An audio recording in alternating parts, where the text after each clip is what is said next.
अध्याय 61 दूसरे बच्चे का जन्म। अध्याय 61 दूसरे बच्चे का जन्म। आवाज सुनकर मुजिक स्वान ने तुरंत उस दिशा की ओर देखा जहां से वह आवाज आई थी। एक ही नजर पड़ते ही वह पूरी तरह से अचंभित होकर वहीं जम गई। उसने कभी उम्मीद नहीं की थी कि वह इस जीवन में अपनी मां को फिर से देख पाएगी। जिस दिन से उसकी शादी लू चेन से हुई थी, उसी दिन से उसने राजधानी शहर में कभी वापस न लौटने और अपने परिवार को फिर कभी न देखने के लिए खुद को तैयार कर लिया था। लेकिन उसे आश्चर्य हुआ कि 1 साल से थोड़ा अधिक समय बीत चुका था और वह एक बार फिर अपनी मां से मिल रही थी। मुजिक स्वान के दिल में भावनाओं की एक लहर दौड़ गई। यही वह आश्चर्य था जिसके बारे में राजकुमार ने बात की थी। सचमुच यह उसके लिए एक बहुत बड़ा आश्चर्य था। इस क्षण मुजिक स्वान अपने आंसू बहने से खुद को रोक नहीं पाए। श्रीमती मु अपनी बेटी को देखकर उतनी ही उत्साहित हो गईं और जल्दी से मुजिक स्वान की ओर दौड़ पड़ीं। माँ और बेटी ने तुरंत एक दूसरे को कसकर गले लगा लिया। मुजिक स्वान रोने लगी और श्रीमती मु भी उसके साथ रोने लगीं। मुजिक स्वान इसलिए रोई क्योंकि उसने आखिरकार अपने परिवार को देख लिया था, जबकि श्रीमती मु इसलिए रोई क्योंकि मु हवेली जीवन मरण के संकट से गुजरी थी और उन्हें लगा था कि वह अपनी बेटी को फिर कभी नहीं देख पाएंगी। कुछ देर बाद मुजिक स्वान ने अपनी आंखों के कोनों से आंसू पोंछे। जैसे ही वह अपनी माँ को सांत्वना देने वाली थी, उसने देखा कि थोड़ी दूर पर मु चांगटियन और अन्य लोग खड़े थे। तब मुजिक स्वान को यह एहसास हुआ कि न केवल उसकी माँ उत्तरी शहर आई थी, बल्कि उसके पिता भी आए थे और उसके दोनों भाई भी वहाँ मौजूद थे। मु हवेली के कुछ नौकर भी वहाँ मौजूद थे। क्या हो रहा था? मुजिक स्वान, चाहे वह कितनी भी भोली क्यों न हो, अपनी आंखों के सामने के इस दृश्य को देखकर यह महसूस कर सकती थी कि मु हवेली में कुछ न कुछ जरूर हुआ होगा। मु चांगटियन एक ड्यूक थे, एक ऐसे व्यक्ति जिन्होंने कभी सैन्य शक्ति का प्रयोग किया था। यद्यपि उसकी सैन्य शक्ति वापस ले ली गई थी, फिर भी सम्राट उसे राजधानी शहर छोड़ने की अनुमति नहीं देता। फिर भी वे सभी नॉर्थ सिटी में मौजूद थे। ये स्पष्ट प्रमाण था कि म्यू मैंशन पर कुछ विपत्ति आई थी। मुजिक स्वान ने तुरंत पूछा, माँ क्या हुआ?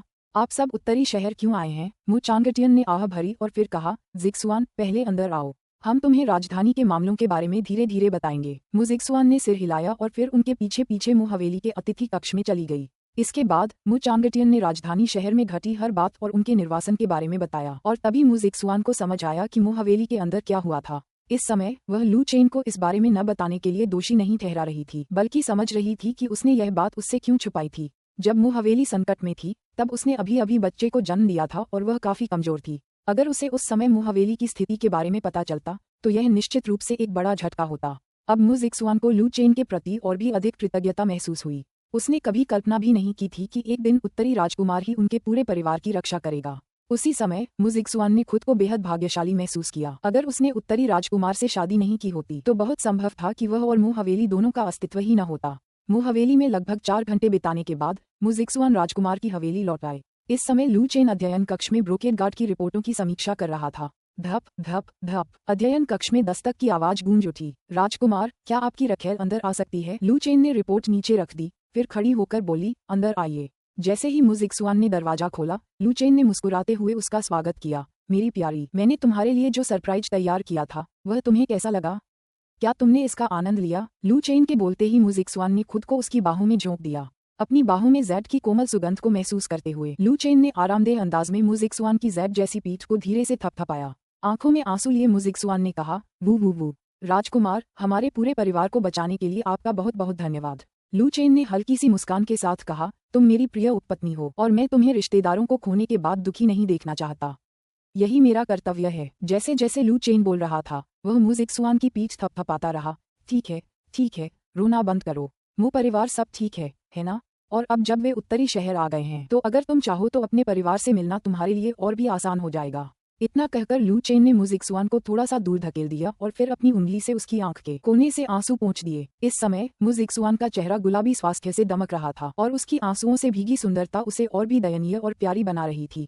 अपने सामने लू चेन को देखकर मुजिक स्वान को समझ नहीं आ रहा था कि वह अपनी कृतज्ञता कैसे व्यक्त करे। उसने स्नेह भरी निगाहों से उसकी आंखों में देखा। मुजिक स्वान को इस हालत में देखकर लू चेन खुद को रोक नहीं पाया और उसने उसे चूम लिया। हम मुजिक स्वान ने विरोध नहीं किया। गर्भवती होने के बाद से उसने लू चेन के साथ अपने रिश्ते को लंबे समय से संजोकर नहीं रखा था। इसके अलावा मु हवेली में हुई घटना के कारण लू चेन के प्रति उसकी कृतज्ञता उमड़ पड़ी, जिससे वह उसके गहरे स्नेह के लिए तरसने लगी। मूल रूप से लू चेन को अपने अध्ययन कक्ष में अपनी पत्नियों या रखेलों के साथ संबंध विकसित करना पसंद नहीं था, क्योंकि यह उनका कार्यस्थल था। कभी कभी उन्हें महिला दासी वांग किंगसी के साथ समय बिताना ही पर्याप्त लगता था। हालांकि माहौल इस हद तक तनावपूर्ण हो चुका था कि अब कुछ और कहने की गुंजाइश नहीं थी। मेजबान ने मुजिक स्वान के साथ एक बार स्नेह का विकास किया है। क्यूई शोधन मंत्र के अनुभव अंक 20 बढ़ गए हैं।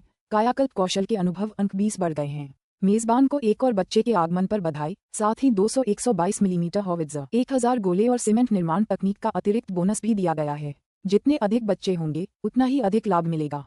अच्छा काम जारी रखें और अधिक संतान पैदा करें। सिस्टम की सूचना सुनकर लू चेन एक पल के लिए स्तब्ध रह गया। वह अभी भी अपनी प्रिय रखेल के साथ मधुर क्षणों में डूबा हुआ था। उसे यह उम्मीद नहीं थी कि उसकी रखेलों में से एक इस समय उसके बच्चे को जन्म दे रही होगी। लू चेन को हिलना डुलना बंद करते देख मुजिक्सुआन ने मोहक अंदाज में अपनी नजरें घुमाईं और पूछा, प्यारे क्या हुआ? मुजिक्सुआन लू चेन को केवल ऐसे ही मौकों पर डार्लिंग कहकर पुकारती थी, लेकिन वह उसे अच्छा भाई और अच्छा पति भी कह चुकी थी। लू चेन ने अपना हाथ उठाया और मुजिक्सुआन के गोरे माथे से पसीना धीरे से पोंछते हुए जवाब दिया, श्याओ श्याओ ने बच्चे को जन्म दिया होगा। ये सुनकर मुजिक्सुआन तुरंत होश में आ गई और जल्दी से बोली, राजकुमार चलिए अभी उससे मिलने चलते हैं। मुजिक्सुआन कोई अनुचित रूप से भोगी व्यक्ति नहीं थी।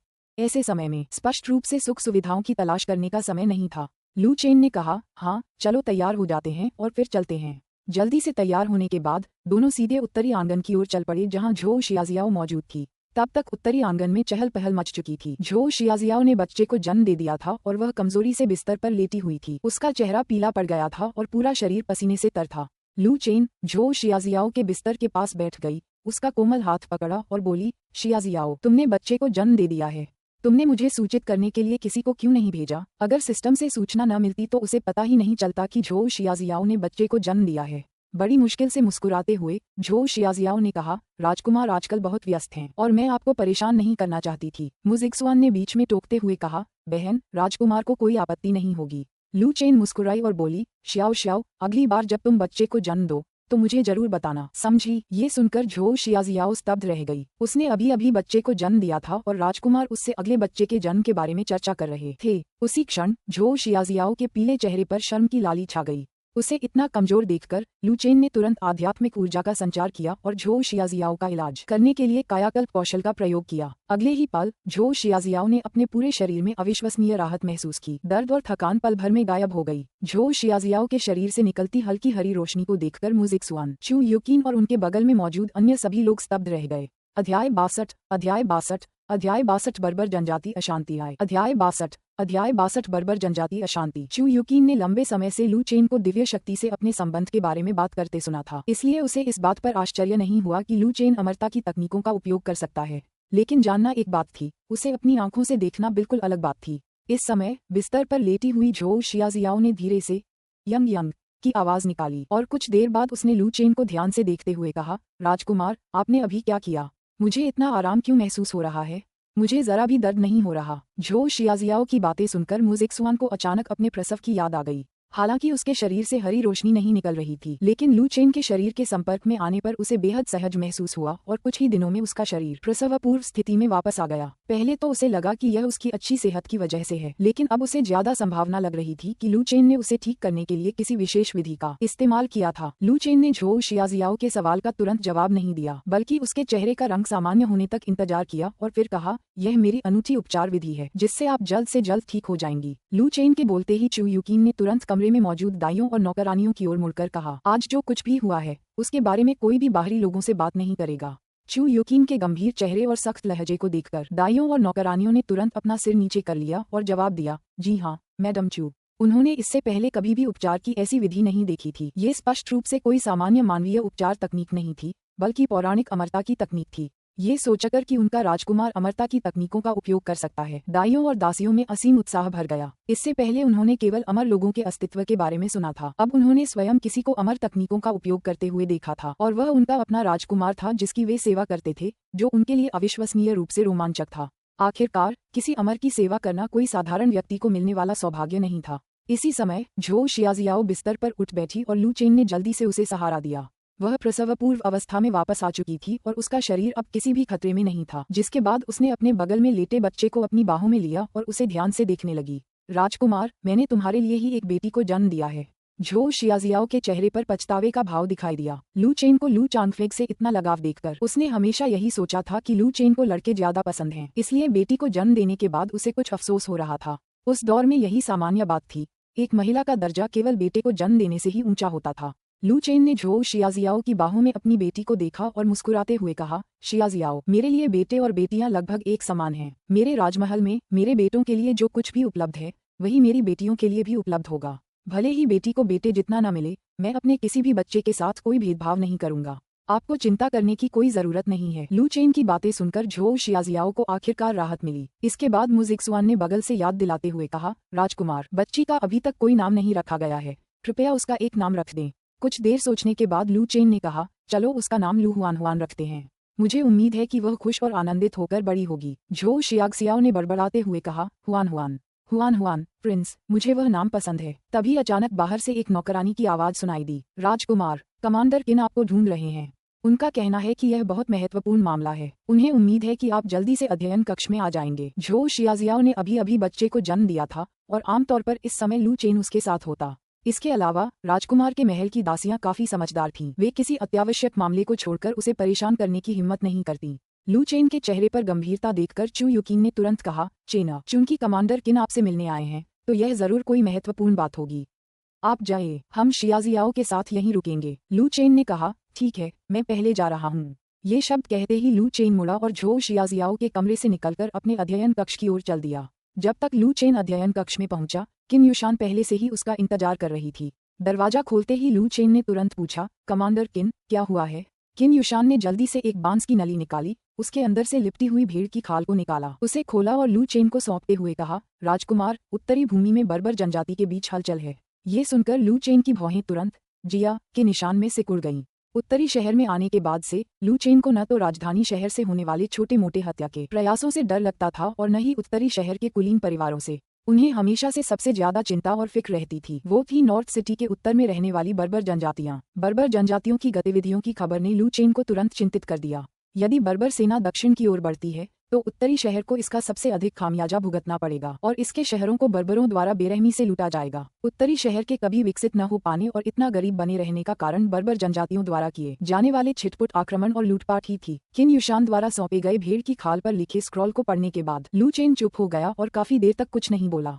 उस पत्र में दी गई जानकारी से पता चलता है कि बर्बरों ने इकट्ठा होना शुरू कर दिया था, लेकिन उन्होंने अभी तक एक बड़ी सेना नहीं बनाई थी। उन्हें अपनी पूरी तैयारी के लिए कम से कम 2 और महीने लगेंगे। कुछ देर बाद लू चेन को चुप देखकर किन युशान ने पहल करते हुए कहा, राजकुमार, हमारे लोगों को पता चला है कि बर्बरों का इस बार दक्षिण की ओर बढ़ना केवल भोजन लूटने के लिए नहीं बल्कि उत्तरी शहर पर स्थायी रूप से कब्जा करने के लिए है। बर्बर जनजातियों का दरबार एक राष्ट्र स्थापित करने की योजना बना रहा है और उन्होंने यान काउंटी को अपनी राजधानी बनाने का लक्ष्य निर्धारित किया है। ये सुनकर लू चेन अपनी ठंडी हंसी रोक नहीं पाया और बोला, वे उत्तरी शहर पर कब्जा करके यहाँ एक राष्ट्र स्थापित करना चाहते हैं। ऐसे में मेरा राजकुमार का क्या होगा? उनका सपना कितना बड़ा है। लू चेन उत्तरी शहर का जागीरदार था। अगर वह अपनी जागीर खो देता तो वह किस तरह का जागीरदार रह जाता। इसके बाद किन युशान ने याद दिलाया, राजकुमार, बर्बर दरबार से इस बार मिले आदेशों के अनुसार वे उत्तरी शहर पर हमला करने के लिए कम से कम 3 लाख घुड़सवार सेना लाएंगे। नॉर्थ सिटी में फिलहाल सिर्फ 30,000 सैनिक हैं और उनमें से अधिकतर यान काउंटी में हैं। वे बर्बर सेना के हमले को रोकने में बिल्कुल भी सक्षम नहीं हैं। मुझे डर है कि हमें जल्द से जल्द योजना बनानी शुरू करनी होगी। किन युशान की चेतावनी सुनकर लू चेन एक बार फिर चुप हो गया। बड़े पैमाने पर होने वाले युद्ध और छोटी मोटी हत्याएं एक जैसी नहीं होती। यदि हत्यारे राजकुमार के महल में हत्या को अंजाम देने आते तो कुछ ग्रेनेड उन हत्यारों को इस कदर तबाह कर सकते थे कि वे अपने पिताओं के लिए रोने और अपनी माताओं के लिए चिल्लाने लगते। यदि सचमुच 3 लाख बर्बर घुड़सवार सेना आ जाए तो यह निश्चित रूप से योद्धाओं का एक विशाल सागर होगा। इसके अलावा महान शिया राजवंश बर्बर जनजातियों से निपटने में हमेशा असमर्थ रहा। इसका कारण ये था कि बर्बर सेना में अधिकतर घुड़सवार सैनिक होते थे। जब घुड़सवार सेना हमला करती थी तो वे बहुत तेजी से आगे बढ़ते थे और महान शिया सेना को अक्सर हमले से पहले बचाव करने का मौका ही नहीं मिलता था। और जब अंततः ग्रेट जिया की सेना जवाबी हमला करने के लिए पहुंची तो बर्बर घुड़सवार सेना घटते ज्वार की तरह तेजी से गायब हो गई और पीछा करने वालों से बच निकली। कई वर्षों तक महान जिया राजवंश का बर्बरों से निपटने का दृष्टिकोण मुख्य रूप से रक्षात्मक रहा था। हालांकि इस बार बर्बरों का इरादा उत्तरी शहर पर कब्जा करने का है, इसलिए वे संभवतः महान जिया की सेना को आते देख पीछे नहीं हटेंगे जैसा कि उन्होंने पहले किया था। लेकिन ऐसी स्थिति में भले ही नॉर्थ सिटी की सफलतापूर्वक रक्षा कर ली जाए, फिर भी इसकी कीमत एक ऐसी भूमि होगी जो अपने लोगों के दुख में डूबी होगी और खेत विलाप से भरे होंगे। यदि उत्तरी शहर के सभी लोग बर्बरों द्वारा मारे जाते तो क्या राजकुमार एक अकेला योद्धा नहीं बन जाता? अध्याय 63 टावर मास्टर झोउ, शिष्टाचार की कोई आवश्यकता नहीं है। अध्याय 63 टावर मास्टर झोउ, शिष्टाचार की कोई आवश्यकता नहीं है। लू चेन अपने हाथों में मौजूद चर्मपत्र को लगभग 15 मिनट तक चुपचाप घूरता रहा। नॉर्थ सिटी में आने के बाद से यह उनके सामने आया असली संकट था। दरअसल अगर समय आने पर वह बर्बर जनजाति के हमले का सामना नहीं कर पाता और राजधानी लौटने के लिए अपनी जागीर छोड़ देता तो उसे ज्यादा से ज्यादा दंडित किया जाता, लेकिन मृत्युदंड नहीं दिया जाता। हालांकि एक बार जब उसने सक्रिय रूप से अपनी जागीर छोड़ दी और अकेले राजधानी भाग गया तो एक राजकुमार के रूप में उसकी प्रतिष्ठा वास्तव में इतनी गिर गई कि उसे सुधारना असंभव हो गया। जो राजकुमार अपनी प्रजा और अपने क्षेत्र को त्याग देता है उसे इतिहास के कलंक के स्तंभ पर कील ठोककर लटका दिया जाएगा। लेकिन अगर वह नहीं जाता तो उसे एक बहुत ही गंभीर समस्या का सामना करना पड़ता। 30,000 बनाम 3 लाख, वह कैसे लड़ेगा? और यह पैदल सेना और घुड़सवार सेना के बीच की लड़ाई थी। नॉर्थ सिटी में 13 काउंटी थी, ठीक 13 किले थे जिनकी रक्षा 30,000 सैनिक भी नहीं कर सकते थे। इसके अलावा उसके लिए ये जानना मुश्किल था कि बर्बर लोग किस दिशा से हमला करेंगे। ये देखकर कि लू चेन इस पूरे समय चुप रहा, किन युशान भी कुछ नहीं बोली, बस चुपचाप लू चेन के बगल में खड़ी रही। एक पल के लिए अध्ययन कक्ष इतना शांत हो गया कि यह भयावह लग रहा था। यहाँ तक कि मच्छर की आवाज भी विशेष रूप से तेज सुनाई दे रही थी।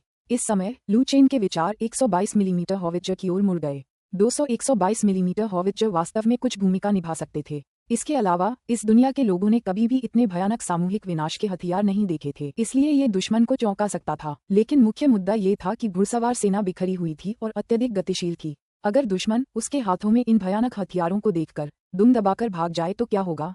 ये सोचकर लू चेन क्षण भर के लिए चौंक गया। रुको, क्या वह नॉर्थ सिटी की रक्षा को लेकर चिंतित नहीं था? अब उसे इस बात की चिंता क्यों सता रही है कि बर्बर जनजाति भाग सकती है? ये सोचते ही लू चेन के होंठ अनायास ही एक हल्की शैतानी मुस्कान में मुड़ गए।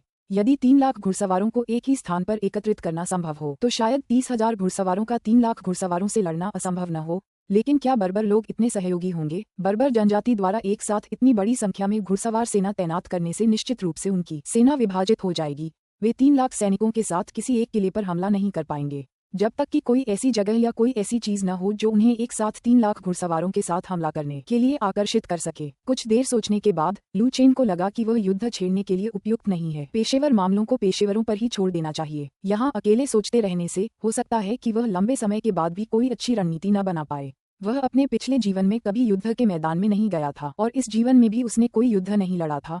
यहाँ परिदृश्यों की कल्पना करना व्यर्थ था। वह चाहे जितना भी सोच विचार कर ले, वह केवल कागजी रणनीति ही साबित होगी। इसे ध्यान में रखते हुए लू चेन ने किन युशान से कहा, कल सुबह उत्तरी शहर के महत्वपूर्ण जनरलों और प्रांत के गवर्नर को राजकुमार के महल में बुलाओ। किन युशान तुरंत लू चेन का इरादा समझ गया। लू चेन जाहिर तौर पर पहले उन्हें इकट्ठा करके जवाबी कार्रवाई पर चर्चा करने और फिर निर्णय लेने की योजना बना रहा था। इस दौरान 100 फ्लावर्स टावर सुगंध से भरे कमरे में एक आकर्षक आकृति बार बार दिखाई दे रही थी और गायब हो रही थी। वांग किंगसी टब में नहा रही थी, तभी एक नौकरानी ने पर्दे के पीछे से कहा, टावर के मालिक, ब्लड मून टावर से लोग आ गए हैं। ये सुनकर वांग किंगसी तुरंत टब से उठ खड़ी हुई। पानी की बूंदें उसके गोरे जैड जैसे शरीर से फिसलती हुई पानी के ऊपर उठते हुए कमल की तरह प्रकट हुई। कपड़े बदलने के बाद वांग किंगसी 100 फ्लावर्स टावर के तीसरी मंजिल पर स्थित मंडप में गईं। उस समय सफेद वस्त्र पहने एक युवक रेलिंग पर खड़ा था और नॉर्थ प्रिंस मैंशन की दिशा में देख रहा था। ये दृश्य वांग किंगसी को किसी की याद दिलाता था, ब्लड मून टावर के पूर्व वाइस टावर मास्टर, जो राजकुमार के महल को देखते हुए वहां खड़े रहने का आनंद लेते प्रतीत होते थे। मंडप में प्रवेश करते ही वांग किंगसी ने तुरंत कहा, उपशिखर झोउ, आप आखिरकार आ ही गए। मैं इस शापित जगह यान काउंटी को छोड़ने के लिए तरस रहा था। सफेद वस्त्र पहने युवक ने वांग किंगसी की ओर मुड़कर देखा। उसके चेहरे पर हल्की सी मुस्कान थी। सुश्री वांग, आपने बहुत मेहनत की है। ब्लड मून टावर के हॉल मास्टर के विपरीत जो हानवेन सफेद वस्त्र पहने हुए थे, जो एक परिष्कृत सज्जन व्यक्ति की तरह दिख रहे थे, मानो कोई नाजुक विद्वान हो। लेकिन वह कमजोर बिल्कुल नहीं थे, वह एक सच्चे ग्रैंड मास्टर थे। इसके बाद जो हानवेन ने पूछा, सुश्री वांग, मैंने सुना है कि नॉर्थ प्रिंस मैंशन उपपत्नियों को रखने की सोच रहा है। क्या इसमें कोई सच्चाई है? वांग किंगसी ने उत्तर दिया, जी हाँ, ऐसा मामला है। लेकिन आप ये क्यों पूछ रहे हैं? उप शाखा प्रमुख जो, क्या आप राजकुमार के महल में घुसपैठ करने और उत्तरी राजकुमार को मारने के लिए एक महिला हत्यारे को भेजने की योजना बना रहे हैं? इस पर वांग किंगसी के चेहरे पर एक कड़वी मुस्कान आ गई और कुछ याद न करने का नाटक करते हुए उसने कहा, उपशिखर जो, यदि आप ऐसा करने का इरादा रखते हैं तो मैं आपको ऐसा न करने की सलाह देती हूँ। चू युकीन पहले से ही अर्ध चरण की ग्रैंड मास्टर हैं और प्रतिदिन उत्तरी राजकुमार के साथ रहती हैं। वह तो उत्तरी राजकुमार के अपने कक्ष में अपनी पत्नियों और रखेलों के साथ होने की बातें भी बाहर से सुनती हैं। अगर बात सिर्फ उत्तरी राजकुमार के पास एक महिला हत्यारे को भेजने की है तो मुझे डर है कि चू युकीन उसे उसके पास पहुंचने से पहले ही पहचान लेगी। असल में हमारे 100 फूलों के टावर के सभी हत्यारों का सफाया अकेले चू युकीन ने किया था। मुझे लगता है कि वह कुछ ही सालों में ग्रैंड मास्टर बन जाएगी। वांग किंगसी की बातें सुनकर जो हानवेन का माथा थोड़ा और सिकुड़ गया। मैंने अभी उत्तरी राजकुमार के पास एक महिला हत्यारे को भेजने के बारे में सोचा था, लेकिन आपकी बातें सुनने के बाद ऐसा लगता है कि अगर हमें उत्तरी राजकुमार को मारना है तो हमें उसे बाहर बुलाना होगा। आदर्श रूप से हमें उसे उस रहस्यमय ग्रैंड मास्टर से अलग कर देना चाहिए। इस पर झोउ हानवेन की भौहें फिर से तन गईं और उन्होंने मुस्कुराते हुए वांग किंगसी को घूरते हुए कहा, सुश्री वांग, मैंने सुना है कि उत्तर का राजकुमार काफी कामुक है, क्या उसने आप में कोई दिलचस्पी दिखाई है? वांग किंगसी ने उत्तर दिया, उत्तरी राजकुमार सचमुच मेरे शरीर पर ललचा रहा है और मिशन की खातिर मैं उसे बहका रही हूँ। यदि उपशिखर प्रमुख झोउ को मेरी सहायता की आवश्यकता हो तो कृपया निसंकोच पूछें। झोउ हानवेन ने कहा, तो मुझे मिस वांग को मनाना होगा कि वे उत्तरी राजकुमार को 100 फूलों के टावर तक ले आएं। इससे हमारी उन्हें सफलतापूर्वक मारने की संभावना बढ़ जाएगी। वांग किंगसी ने कहा, इसमें कोई समस्या नहीं होनी चाहिए, लेकिन अगर मैं उसे अकेले ही यहाँ आने के लिए मना भी लूं तो मुझे डर है कि रहस्यमयी ग्रैंड मास्टर और चू यूकिन फिर भी उसका पीछा करेंगे। झोउ हानवेन ने मुस्कुराते हुए कहा, अगर हम उन दोनों को राजकुमार के महल से बाहर निकालने में कामयाब हो जाते हैं तो ये हमारे ब्लड मून टावर के लिए और भी अच्छी खबर होगी। मैं उत्तरी राजकुमार के लिए एक सरप्राइज तैयार करना चाहता हूँ। झोउ हानवेन कठोर सोच वाला व्यक्ति नहीं था। उत्तरी राजकुमार से बदला लेने का मतलब यह नहीं था कि उसे तुरंत मार डाला जाए। अगर वे दोनों रहस्यमयी ग्रैंड मास्टर्स और चू यूकिन को बाहर निकाल लेते तो ब्लड मून टावर राजकुमार के महल के निवासियों का नरसंहार कर सकता था। वह चाहता था कि उत्तरी राजकुमार अपनी पत्नियों और रखेलों के शवों को अपनी आंखों से देखे।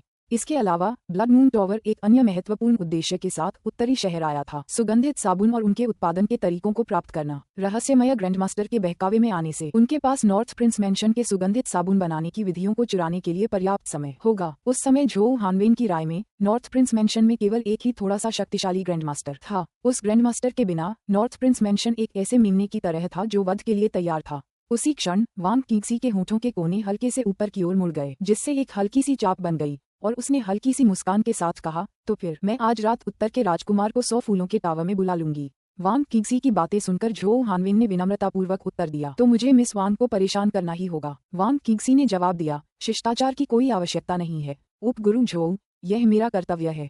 अध्याय 64 अध्याय 64 अध्याय 64 ये 300,000 की सेना है _ अध्याय 64 ये 300,000 की सेना है _ सूर्यास्त के बाद लू चेन अपने अध्ययन कक्ष में ही रहा और बार बार ग्रेट शिया के नक्शे, विशेष रूप से उत्तरी शहर के भूभाग का अध्ययन करता रहा। हालांकि यह नक्शा सैनिकों द्वारा बनाया गया था, फिर भी इसका कुछ संदर्भगत महत्व था।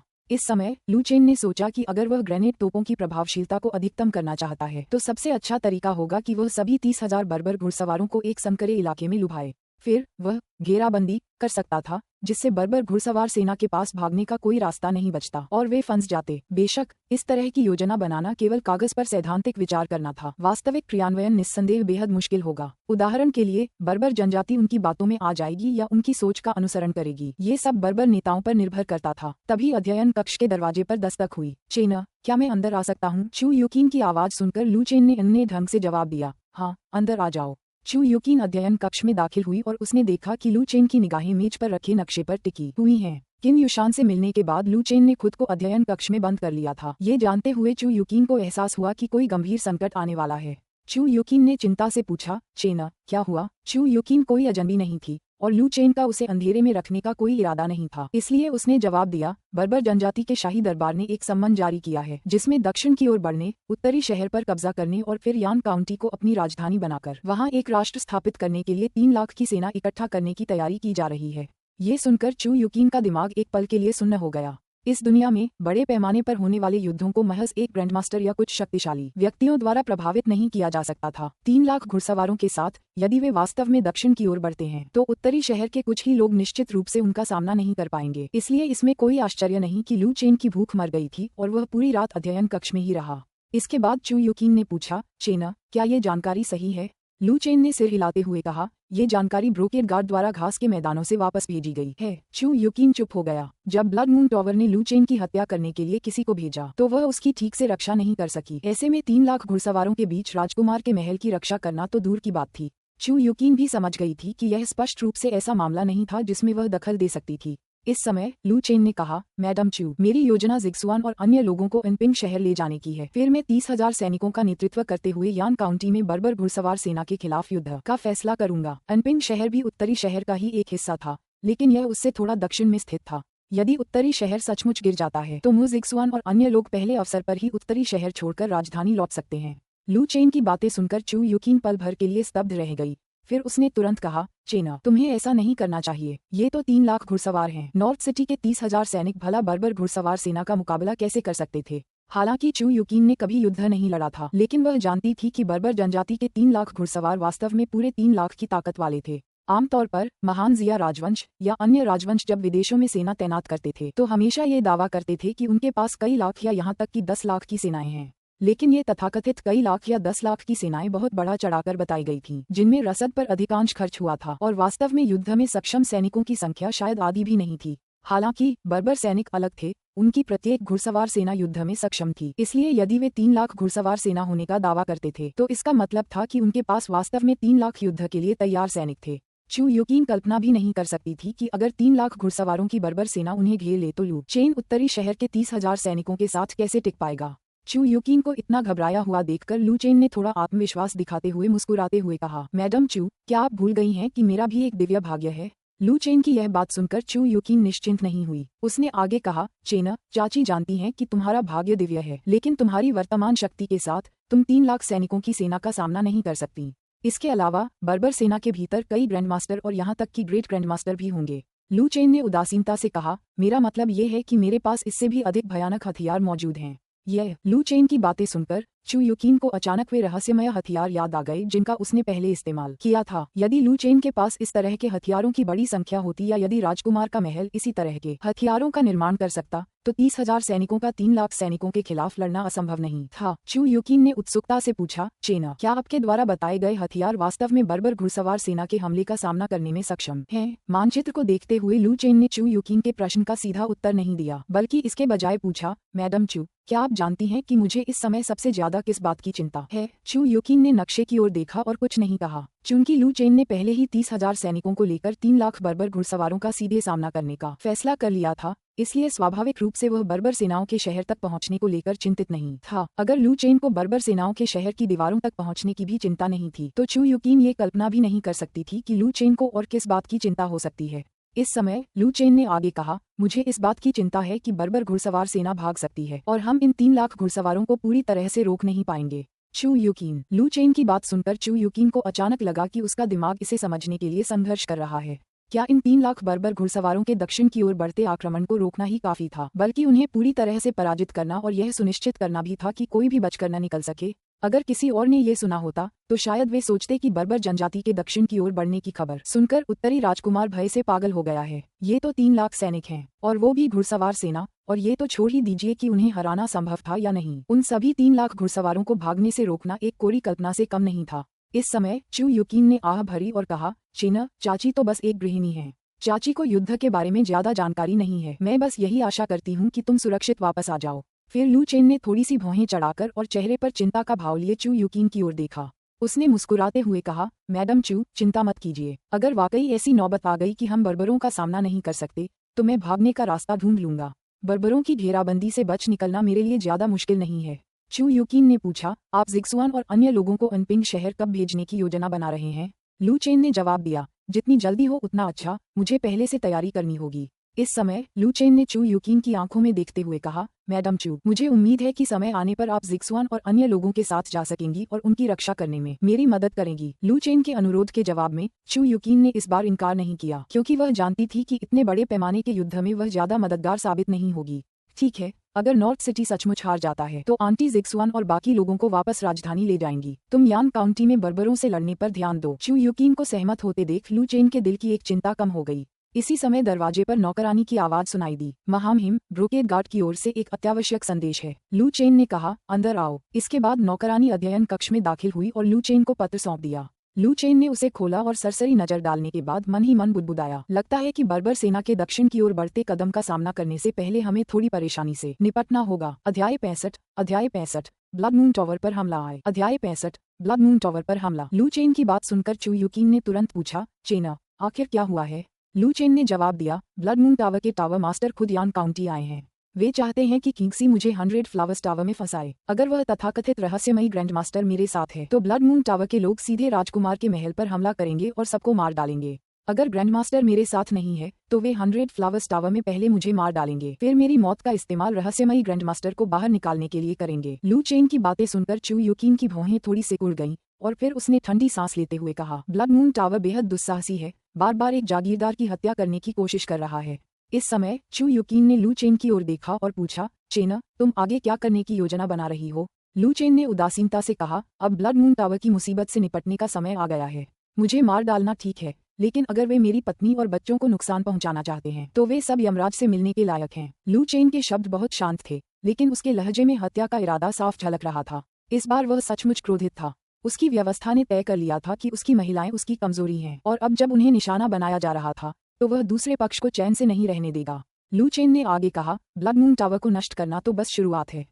असली कर्ता अभी भी बाहर मौजूद है। ब्लड मून टावर के बिना हत्यारों के अन्य संगठन दस्तक देंगे। अब असली कर्ता को चेतावनी देने का समय आ गया है। ये सुनकर चू युकीन तुरंत समझ गई कि लू चेन का क्या मतलब है। लू चेन राजधानी के किसी राजकुमार पर अपना जाल बिछाने की योजना बना रहा था। चू युकीन जाहिर है लू चेन को नहीं रोक सकती थी। आखिरकार उस राजकुमार ने बार बार लू चेन को मारने के लिए हत्यारों को भेजा था। यह ऐसी बात थी जिसे कोई बर्दाश्त नहीं कर सकता था। हालांकि चू युकीन ने उसे याद दिलाते हुए कहा, चेना, बर्बर जनजाति दक्षिण की ओर बढ़ रही है। यदि तुम राजधानी में किसी के खिलाफ कार्रवाई करने का फैसला करते हो तो तुम्हें ये सुनिश्चित करना होगा कि तुम्हारे अधीनस्थ इसे साफ सुथरे तरीके से संभालें। अन्यथा यदि तुम्हारे पिता सम्राट को पता चल गया तो वे तुम्हें अतिरिक्त सेना भेजने से इनकार कर सकते हैं। लू चेन ने जवाब दिया, मैडम चू, निश्चिंत रहें, मुझे इसके फायदे और नुकसान की पूरी जानकारी है। इसके बाद लू चेन ने अध्ययन कक्ष के बाहर खड़ी एक नौकरानी से कहा, श्याओजू, जाओ और कमांडर किन को बुलाओ। दरवाजे के बाहर से नौकरानी की आवाज आई, जी राजकुमार। नौकरानी के जाने के बाद लू चेन ने मुस्कुराते हुए चू युकीन से कहा, मैडम चू, मुझे थोड़ी देर में आपको 100 फ्लावर्स टावर जाने के लिए कहना पड़ेगा। चू युकीन तुरंत समझ गई कि लू चेन क्या करना चाहता है। वह ब्लड मून टावर के लोगों को यह विश्वास दिलाना चाहता था कि वह और ग्रैंडमास्टर लू चेन के साथ 100 फ्लावर्स टावर जा रहे हैं, ताकि हत्यारों को लुभाकर राजकुमार के महल में नरसंहार करने के लिए भेजा जा सके। चू युकीन ने कहा, ठीक है चेना, तुम्हें बहुत सावधान रहने की जरूरत है। हालांकि चू युकीन जानती थी कि लू चेन की ताकत अब पहले जैसी नहीं रही, फिर भी वह अवचेतन रूप से उसके बारे में चिंतित रहती थी, क्योंकि उसने उसे बचपन से बड़ा होते देखा था। अब जब ब्रोकेड गार्ड भी इसमें शामिल हो गया था तो राजकुमार के महल में कार्रवाई में काफी तेजी आ गई। किन युशान के राजकुमार के महल में पहुंचने के कुछ ही समय बाद उसने ब्रोकेड गार्ड को वहां घात लगाने का आदेश दे दिया। अगर ब्लड मून टावर के हत्यारों ने आने की हिम्मत की तो वे वापस नहीं लौट पाएंगे। ब्लड मून टावर में भले ही एक ग्रैंडमास्टर था, लेकिन किन युशान के पास भी एक ग्रैंडमास्टर था, और वह कोई साधारण ग्रैंडमास्टर नहीं था। ब्लड मून टावर के किसी छोटे ग्रैंडमास्टर को हराना उसके लिए कोई बड़ी चुनौती नहीं थी। इस चाल को और अधिक विश्वसनीय बनाने के लिए लू चेन ने किसी को मुंह हवेली में भेजकर मु चांगटियन को ये बताने को कहा कि कोई बहुत महत्वपूर्ण बात सामने आई है और राजकुमार की हवेली में उनकी उपस्थिति का अनुरोध किया। जब मु चांगतियान ने सुना कि उत्तरी राजकुमार ने उसे इतनी जल्दी कोई काम सौंपा है तो वह बहुत प्रसन्न हुआ। उत्तर नगरी पहुंचते ही उसे तुरंत जिम्मेदारी सौंप दी गई, जिसका अर्थ था कि उत्तर राजकुमार उसे बहुत महत्व देता था। उसे डर था कि उत्तर राजकुमार उसे अनिश्चित काल के लिए दरकिनार कर सकता है। अपने राजा का प्रिय न होने वाला सेनापति किसी काम का नहीं होता। अब समय आ गया था कि वह अपनी काबिलियत साबित करे। इसके बाद मु चांगटियन ने लू चेन के अनुरोध के अनुसार खुद को सावधानीपूर्वक तैयार किया। उनका पूरा व्यक्तित्व एक मार्शल वर्ल्ड नाइट जैसा लग रहा था, और उन्होंने अपने चेहरे को एक चौड़ी किनारी वाली टोपी से ढक रखा था, जिससे उन्हें पहचानना असंभव हो गया था। जब मु चांगटियन उत्साह से भरे हुए राजकुमार के महल में पहुंचे, ये सोचकर कि लू चेन उन्हें कोई महत्वपूर्ण कार्य सौंपने वाले हैं, तो लू चेन ने उनसे कहा, ससुर जी, आपको 100 फूलों के टावर में जाकर राजकुमार के महल के रहस्यमयी ग्रैंडमास्टर होने का नाटक करना होगा और ब्लड मून टावर के हत्यारों का ध्यान भटकाने में मेरी मदद करनी होगी। उन्हें यह विश्वास दिलाएं कि रहस्यमयी ग्रैंडमास्टर राजकुमार के महल से चले गए हैं, जिससे वे हम पर हमला करने के लिए प्रेरित होंगे। ये शब्द सुनकर मु चांगटियन क्षण भर के लिए स्तब्ध रह गया। हत्यारे का ध्यान भटकाना, भला ये कोई महत्वपूर्ण बात कैसे हो सकती है? लू चेन ने तो अपने नौकर से यह सूचना भी दिलवाई थी कि यह एक बेहद महत्वपूर्ण मामला है, और क्या इसका परिणाम यही निकला? हालांकि वह कुछ हद तक निराश था, फिर भी मु चांगटियन ने आदेश स्वीकार कर लिया और कहा, जी राजकुमार। ये सब कहने के बाद मु चांगटियन ने उत्सुकता से पूछा, राजकुमार, इस बार ब्लड मून टावर ने आपकी हत्या करने के लिए कितने हत्यारे भेजे हैं? क्या आपको मेरी मदद की जरूरत नहीं है? मु चांगतियान अब भी मौका पाने के लिए प्रयास करना चाहता था, भले ही वह जानता था कि लू चेन के अधीन कई शक्तिशाली योद्धा थे। आखिरकार वह खुद एक ग्रैंडमास्टर था, और एक ग्रैंडमास्टर बड़ी भूमिका निभा सकता है। लू चेन ने हल्की सी मुस्कान बिखेरी और फिर कहा, हत्यारे ज्यादा नहीं हैं, उनसे जल्दी निपटा जा सकता है। फिलहाल मुझे अपने ससुर की मदद की जरूरत नहीं पड़ेगी। लू चेन को ऐसा कहते देख मु चांगतियान ने खुद को थोपने की कोशिश नहीं की और केवल लू चेन के निर्देशों का पालन करते हुए एक नकली राजकुमार के साथ 100 फूलों के टावर तक गया। 100 फ्लावर्स टावर की ओर जाते हुए मु चांगतियान ने उत्सुकता से अपने बगल में बैठी मैडम चू से पूछा, मैडम चू, इस बार ब्लड मून टावर ने कितने विशेषज्ञ भेजे हैं? चू युकीन ने जवाब दिया, मुझे इस बारे में पक्का पता नहीं है, लेकिन मैंने सुना है कि उनके टावर मास्टर खुद आए हैं। यह चू युकीन का जवाब सुनकर मु चांगतियान दंग रह गया। ब्लड मून टावर का टावर मास्टर स्वयं आया था, और उत्तरी राजकुमार अभी भी इतना उदासीन व्यवहार कर सकता था। जल्द ही मु चांगतियन ने अपने मन को शांत किया। उत्तरी राजकुमार के नेतृत्व में इतने सारे शक्तिशाली योद्धाओं के होते हुए वास्तव में ब्लड मून टावर से डरने की कोई आवश्यकता नहीं थी। ब्लड मून टावर का टावर मास्टर ज्यादा से ज्यादा एक ग्रैंड मास्टर ही था और नॉर्थ प्रिंस के अधीन यकीनन एक से ज्यादा ग्रैंड मास्टर थे। ब्लड मून टावर द्वारा नॉर्थ प्रिंस मेंशन पर हमला करना सरासर आत्महत्या करने जैसा था। मु चांगटियन ने मन ही मन सोचा, चलो छोड़ो, उत्तरी शहर पहुंचने के बाद वफादारी दिखाने के कई मौके मिलेंगे, जल्दबाजी करने की कोई जरूरत नहीं है। उत्तरी राजकुमार ने कहा था कि उन्हें घुड़सवार सेना को प्रशिक्षित करना है, जिसे एक महत्वपूर्ण नियुक्ति माना जाता है। कुछ ही देर में राजकुमार के महल की बग्घी 100 फूलों के टावर के द्वार पर पहुंच गई। राजकुमार के महल की गाड़ी के बगल में बांस की टोपी पहने एक आदमी और चू युकिन को खड़े देखकर मचान पर बैठे झो हानवेन ने अपने होंठों के कोनों को थोड़ा सा मोड़ते हुए कहा, सुश्री वांग, ऐसा लगता है कि जैसा आपने कहा था, ये दोनों लगातार उत्तरी राजकुमार की रक्षा करेंगे। अब मैं मिस वांग को परेशान करके उत्तर राजकुमार को हिरासत में लेने का कोई तरीका निकालूंगा। मैं अब उत्तर राजकुमार के महल की ओर जा रहा हूँ, उन्होंने आगे कहा। वांग किंगसी ने मुस्कुराते हुए कहा, टावर मास्टर झो, अपना ख्याल रखना। मैं पूरी कोशिश करूंगी कि आपके लौटने में देरी करूं। वांग किंगसी के शब्द सुनते ही झो हानवेन ब्लड मून टावर के लोगों के साथ नॉर्थ प्रिंस मेंशन की ओर चल पड़ा। इस समय शाम हो चुकी थी, सूरज डूब चुका था और सूरज की तेज रोशनी लोगों पर पड़ रही थी, जिससे उनकी त्वचा कांस्य रंग की हो गई थी। झो हानवेन और उसका समूह सड़कों से होते हुए सीधे उत्तरी राजकुमार के महल की ओर तेजी से बढ़ रहा था। उस समय नॉर्थ प्रिंस मेंशन में असामान्य रूप से सन्नाटा छाया हुआ था। ऐसा लग रहा था कि मेंशन के अंदर एक भी व्यक्ति नहीं था। जब झो हानवेन और उसके आदमी उत्तरी राजकुमार के महल में चढ़े तो उन्होंने पाया कि अंदर एक भी नौकर नहीं था। झो हानवेन की भौहें तन गईं। उन्हें तुरंत ही कुछ गड़बड़ का एहसास हो गया। अगले ही पल अनगिनत तीर उनकी ओर उड़ते हुए आए और झो हानवेन को एहसास हुआ कि उनके साथ धोखा हुआ है। फिर भी झो हानवेन को पूरा भरोसा था, एक ग्रैंडमास्टर होने के नाते ऐसे तीर उन्हें किसी भी हालत में घायल नहीं कर सकते थे। एक ग्रैंडमास्टर होने के नाते वह यह महसूस कर सकता था कि 100 फूलों के टावर पर बांस की टोपी पहने हुए व्यक्ति भी एक ग्रैंडमास्टर था। रहस्यमयी ग्रैंडमास्टर और चू यूकिन दोनों ही उत्तरी राजकुमार के महल में नहीं थे। अगर महल में कुछ पहरेदार बचे भी होते तो वे उसे उत्तरी राजकुमार के महल में नरसंहार करने से कैसे रोक सकते थे। इसके बाद झो हानवेन ने अपने पीछे खड़े ब्लड मून टावर के हत्यारों से कहा, मेरे आदेश पर मारो, नॉर्थ प्रिंस मेंशन से किसी को भी मत छोड़ो। अध्याय 66 अध्याय 66 अध्याय 66 एक और ग्रैंडमास्टर _ अध्याय 66 एक और ग्रैंडमास्टर _ जैसे ही झो हानवेन ने आदेश दिया, ब्लड मून टावर के हत्यारे तीरों की बौछार के बीच जिनीवेई गार्ड्स की दिशा में दौड़ पड़े। इस दृश्य को देखकर लू चेन पहले ही बेफिक्र हो चुका था। उसे याद आया कि पिछली बार जब उसने ब्लड मून टावर के वाइस टावर मास्टर से मुकाबला किया था, तब ब्लड मून टावर के 9वीं श्रेणी के विशेषज्ञ भी तीरों की बारिश के बीच आगे बढ़े थे। ये कहना जरूरी है कि बारूद के आविष्कार से पहले इस दुनिया में मार्शल आर्टिस्टों की स्थिति को हिलाना मुश्किल था। उनके दुर्भाग्य से लू चेन आ चुका था। इसके बाद लू चेन ने जिनीवेई गार्ड्स को ग्रेनेड बांटे, क्योंकि पिछली बार उसने ब्लड मून टावर के हथियारों को मारने के लिए केवल 1 दर्जन के करीब ग्रेनेड का इस्तेमाल किया था। उसके पास अभी भी बहुत सारे ग्रेनेड बचे थे। इसके बाद लू चेन ने जिनीवेई गार्ड्स से कहा, ग्रेनेड को उसी तरह फेंको जैसे मैं फेंकता हूँ। जैसे ही उसने बोलना समाप्त किया, लू चेन ने पिन खींची, कुछ देर के लिए ग्रेनेड को अपने हाथ में पकड़े रखा और फिर उसे उस दिशा में फेंक दिया जहां झो हानवेन थी। लू चेन की प्रणाली लोगों को पहचानने में सक्षम थी और एक ही नजर में उसने पहचान लिया कि सफेद वस्त्र पहने व्यक्ति ब्लड मून टावर का टावर मास्टर था। 9वीं श्रेणी के मार्शल आर्टिस्ट के रूप में अपनी असाधारण शक्ति के कारण उसने बड़ी आसानी से झो हानवेन के सिर के ऊपर से ग्रेनेड फेंक दिया। झो हानवेन की इंद्रियां तेज थीं और उन्होंने तुरंत आकाश में उस गोल वस्तु पर ध्यान केंद्रित कर लिया। हालांकि उन्हें पता नहीं था कि वह क्या है, फिर भी उनके भीतर एक तीव्र संकट का भाव उत्पन्न हो गया। वह गोल वस्तु पत्थर जैसी दिख रही थी, लेकिन झो हानवेन को विश्वास नहीं हो रहा था कि राजकुमार के महल में तीर खत्म हो गए थे और उन्हें पत्थर फेंकने का सहारा लेना पड़ा था।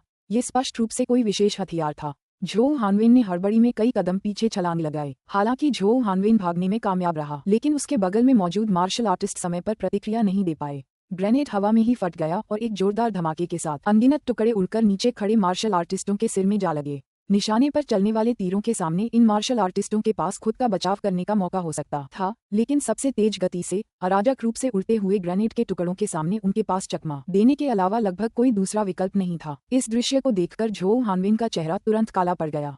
हालांकि उसने अनुमान लगाया था कि यह राजकुमार के महल का एक विशेष हथियार है, लेकिन उसने इसकी इतनी जबरदस्त शक्ति की कल्पना नहीं की थी। 9वीं कक्षा के मार्शल आर्टिस्ट इस हथियार के सामने टिक नहीं पाए। पलक झपकते ही ब्लड मून टावर ने 9वीं कक्षा के कई मार्शल आर्टिस्टों को खो दिया।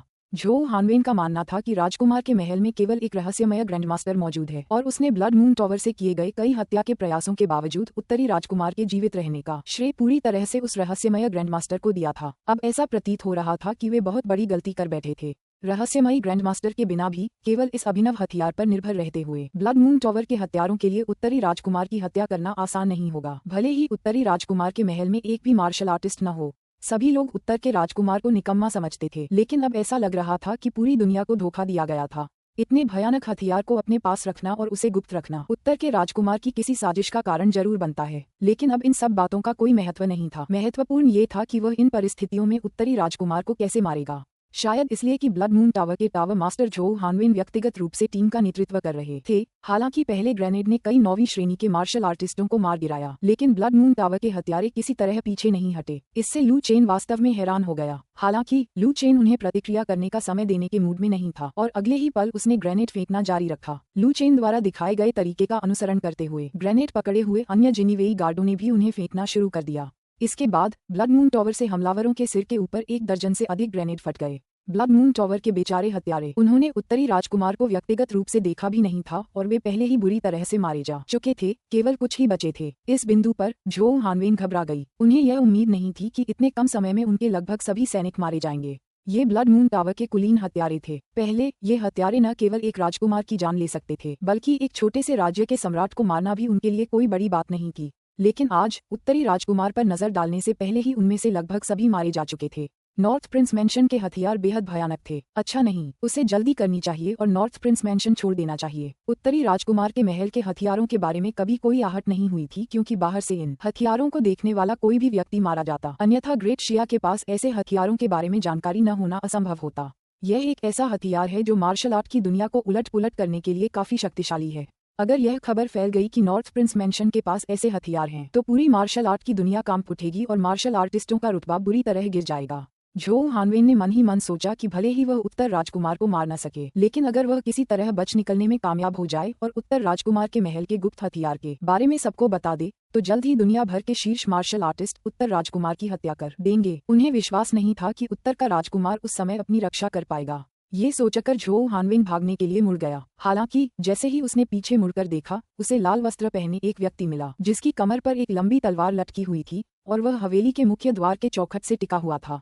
जैसे ही जो हानवेन ने किन युशान को देखा, उसकी आंखें थोड़ी सिकुड़ गईं। एक और ग्रैंडमास्टर, और वो कोई साधारण ग्रैंडमास्टर नहीं। उसने इस आदमी को पहले भी देखा था। यह वही हत्यारा था जिसे मार्शल आर्ट समुदाय में ब्लड डेमन मैड ब्लेड के नाम से जाना जाता था। जब यह व्यक्ति मुक्केबाजी की दुनिया पर राज कर रहा था, तब ब्लड मून टावर अस्तित्व में नहीं था। उसने उसे उस समय केवल एक बार दूर से देखा था। जो हानवेन ने कभी उम्मीद नहीं की थी कि वह इस आदमी को इस जगह पर दोबारा देखेगी। जो हानवेन के मन में अब बस एक ही विचार बचा था, भाग जाना। राजकुमार के महल के गुप्त हथियार की तो बात ही छोड़िए, अकेले ब्लड डेमन मैड ब्लेड ही उसके बस से बाहर था। अन्य लोग दशकों पहले ग्रैंडमास्टर रहे होंगे, और यदि किन युशान अब भी ग्रैंडमास्टर बने रहते हैं, तो उनकी शक्ति ग्रैंडमास्टर की शक्ति के बेहद करीब होगी। यह ऐसी चीज नहीं थी जिसका मुकाबला वह कर सके, जिसने हाल ही में मास्टर दायरे में प्रवेश किया था। जो हानवेन को समझ नहीं आ रहा था कि blood demon mad blade north prince mansion में क्यों आया होगा। वह वास्तव में उत्तरी राजकुमार का अधीनस्थ बन गया था। उत्तर के राजकुमार ने ये कैसे कर दिखाया। उसी क्षण किन युशान मुस्कुराते हुए बोला, जीवन छीनने वाले विद्वान जो हानवेन, रक्त चंद्रमा टावर के टावर मास्टर, मैं लंबे समय से आपके लौह पंखे से मिलना चाहता था। लगता है आज मेरी यह इच्छा पूरी हो जाएगी। किन युशान की बातें सुनकर जो हानवेन होश में आ गया। अभी इन बातों पर विचार करने का समय नहीं था। अब जब उसे उत्तर राजकुमार के महल के आतंक का पता चल चुका था, तो उत्तर राजकुमार द्वारा उसे जाने देने की संभावना और भी कम थी। यदि उसे भागना था, तो उसे पहले किन युशान से निपटना होगा। फिर जो हानवेन ने एक पंखा निकाला, हुश की आवाज के साथ उसे खोला और कहा, तो कृपया मुझे ज्ञान दीजिए वरिष्ठ। बात करते करते जो हानवेन ने अपना पंखा लहराया और 1 दर्जन नुकीली सुइयां किन युशान की ओर उड़ गईं। किन युशान ने इन नुकीली सुइयों को आसानी से चकमा दिया। एक ही जोरदार कदम में वह तोप के गोले की तरह जो हानवेन की ओर बढ़ गया। जो हानवेन के हाथों में मौजूद दूर से वार करने वाले गुप्त हथियारों से निपटने का सबसे अच्छा तरीका दूरी कम करना था, लेकिन जो हानवेन का लोहे का पंखा स्पष्ट रूप से केवल गुप्त हथियार छोड़ने में ही सक्षम नहीं था। उसने तुरंत अपनी कलाई घुमाई, पंखे को बंद किया और अगले ही पल पंखे के सिरे पर एक ब्लेड प्रकट हो गया। उस क्षण जो हानवेन का लोहे का पंखा तलवार में बदल गया था। इसके बाद दोनों आमने सामने की लड़ाई में उलझ गए। तलवार और पंखे के टकराने से चिंगारियां उड़ने लगीं। दोनों ने अपनी सुरक्षात्मक गैंग ची को पूरी तरह से मुक्त कर दिया, जिससे उनके आसपास की फर्श की टाइलें उखड़ गईं। अध्याय 67 मार्शल आर्टिस्ट का युग समाप्त हो रहा है। अध्याय 67 मार्शल आर्टिस्ट का युग समाप्त हो रहा है। जब किन युशान और जो हानवेन ने हाथ मिलाया, तो ब्रोकेड गार्ड के 9वीं श्रेणी के कई मार्शल आर्टिस्ट भी निष्क्रिय नहीं रहे। उन्होंने हथगोले की मदद से ब्लड मून टावर से आए सभी हथियारों को तुरंत मार गिराया। अब केवल ब्लड मून टावर के टावर मास्टर जो हानवेन ही बचे थे। इसी क्षण लू चेन छत से नीचे कूद गया और प्रशिक्षण मैदान में फूलों की क्यारी के ऊपर जाकर बैठ गया और बस जो हानवेन और किन युशान के बीच की लड़ाई को देखने लगा। जिनीवेई के एक कमांडर ने लू चेन से संपर्क किया और पूछा, राजकुमार, क्या हम कोई कार्रवाई नहीं करने वाले हैं? लू चेन ने तुरंत अपना हाथ उठाया और लहराते हुए कहा, कोई जरूरत नहीं है। मैं देखना चाहता हूं कि ग्रैंडमास्टर्स के बीच मुकाबला कैसा होता है। लू चेन ने कभी किसी ग्रैंडमास्टर का युद्ध नहीं देखा था और इसलिए वह ग्रैंडमास्टर की ताकत की सीमा को नहीं जानता था। ग्रैंडमास्टर्स के बीच युद्ध को अपनी आंखों से देखकर वह एक ग्रैंडमास्टर की युद्ध क्षमता का बेहतर आकलन कर सकेगा और ये तय कर सकेगा कि क्या आधुनिक हथियार आसानी से एक ग्रैंडमास्टर को हरा सकते हैं। यह निश्चित था कि बर्बर जनजाति की घुड़सवार सेना में मास्टर स्तर के मार्शल आर्टिस्ट होंगे और संभवतः एक से अधिक होंगे। किसी ग्रैंडमास्टर की युद्ध क्षमता का पूर्व अनुमान होने से उन्हें पूरी तैयारी करने में सहायता मिलेगी। इसी समय किन युशान ने अपनी तलवार पकड़े हुए झोउ हानविन पर एक तीखे प्रहार से दबाव बनाया, जिससे झोउ हानविन को चकमा देने के लिए मजबूर होना पड़ा और वह पूरी तरह से जवाबी हमला करने में असमर्थ रहा। झोउ हानविन की भुजाएं लगातार कांप रही थीं। जियांगहू में कभी प्रसिद्ध रहे ब्लड डेमन मेड ब्लेड की शक्ति को हल्के में नहीं लिया जा सकता था।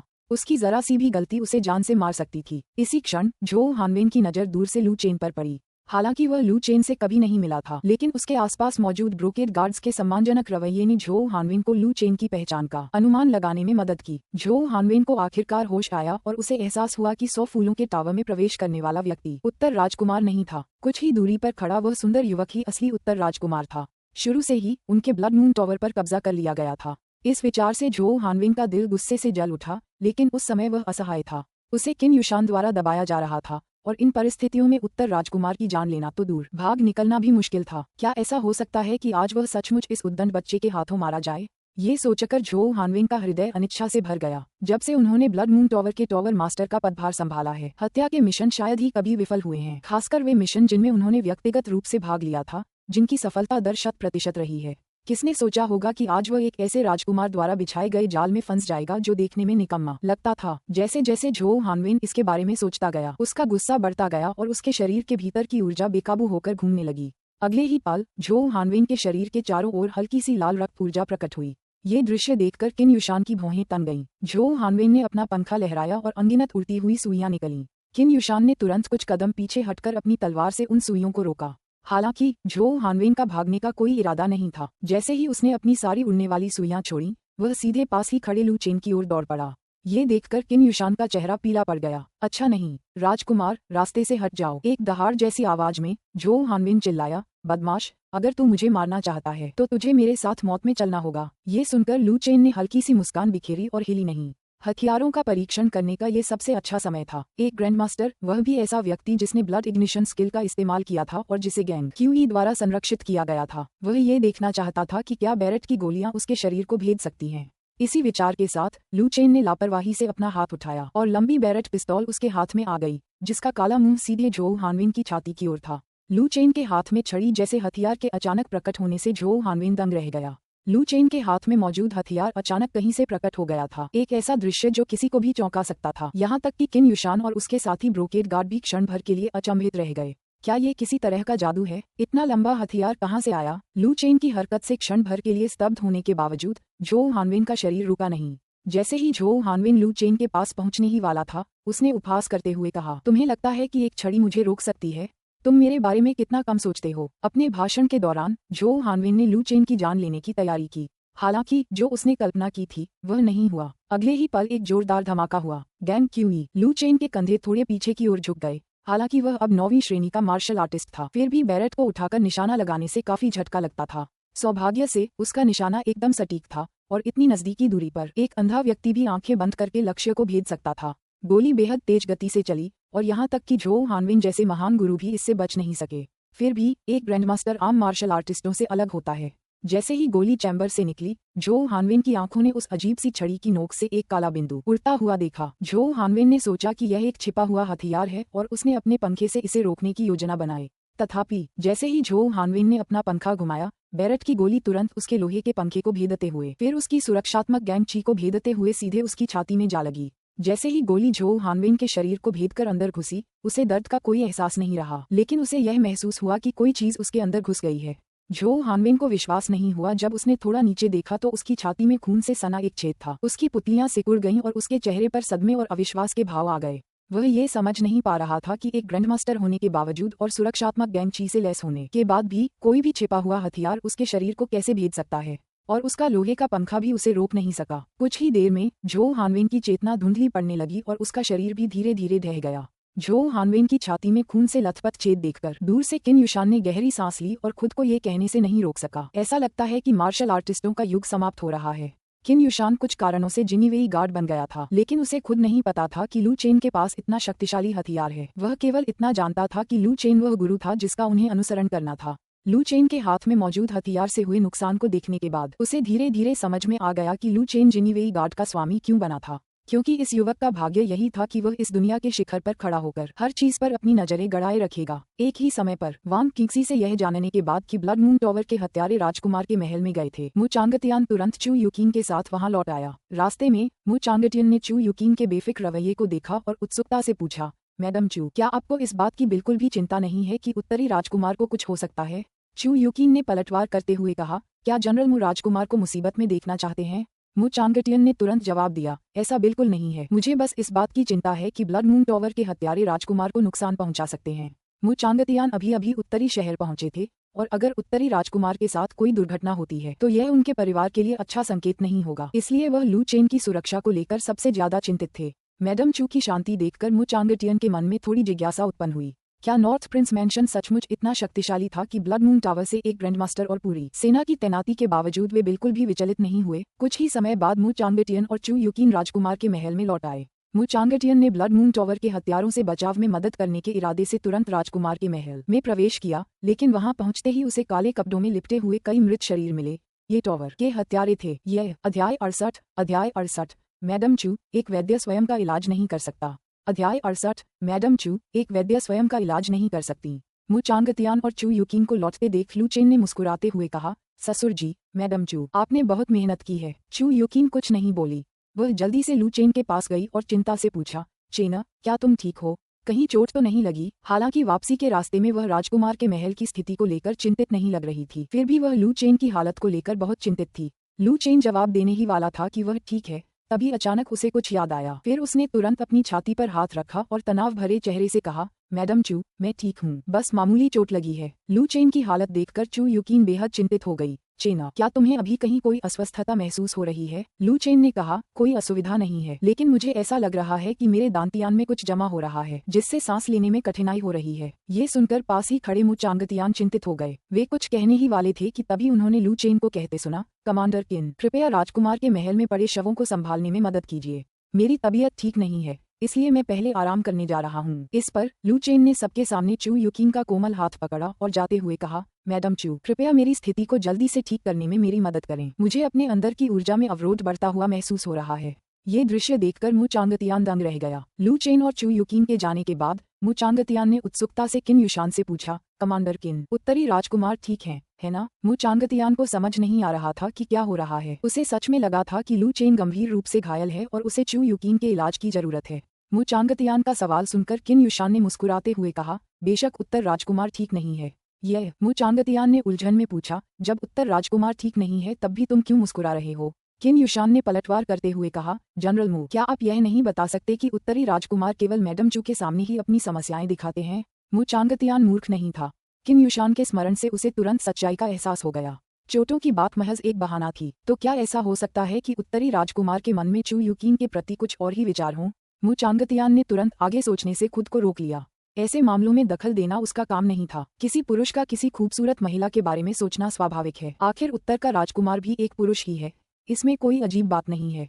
इसके बाद मु चांगटियन ने अपना ध्यान जमीन पर बिखरे हुए हथियारों के शवों की ओर मोड़ा और उसने देखा कि हथियारों के शवों के अलावा वहां कोई और शव नहीं था। राजकुमार के महल का एक भी सैनिक मृत नहीं था, जिसका अर्थ ये था कि जैसे ही ब्लड मून टॉवर के हत्यारे राजकुमार के महल में पहुंचे, महल ने बिना किसी हताहत के सभी हथियारों को मार गिराने में कामयाबी हासिल कर ली थी। ये कैसे संभव हुआ? इसके बाद मु चांगतियान ने किन युशान की ओर देखा और पूछना जारी रखा, कमांडर किन, मुझे राजकुमार के महल के सैनिकों के शव क्यों नहीं दिखाए जा रहे हैं? किन युशान ने उत्तर दिया, जनरल मु, राजकुमार के महल से एक भी सैनिक की मृत्यु नहीं हुई है। ये शव कहाँ से आए होंगे? किन युशान का जवाब सुनकर मु चांगटियन पूरी तरह से चकित रह गया। राजकुमार के महल ने सचमुच एक भी सैनिक नहीं खोया था और ब्लड मून टॉवर के सभी हथियारों का सफाया कर दिया था। क्या यही नॉर्थ प्रिंस मैंशन की असली ताकत है? उसी क्षण किन युशान ने कहा, जनरल मु, आज आपको वापस जाकर अच्छी तरह आराम करना चाहिए। कल सुबह राजकुमार को हमें कुछ मामलों पर बुलाना है और तब आपको भी उसमें भाग लेना होगा।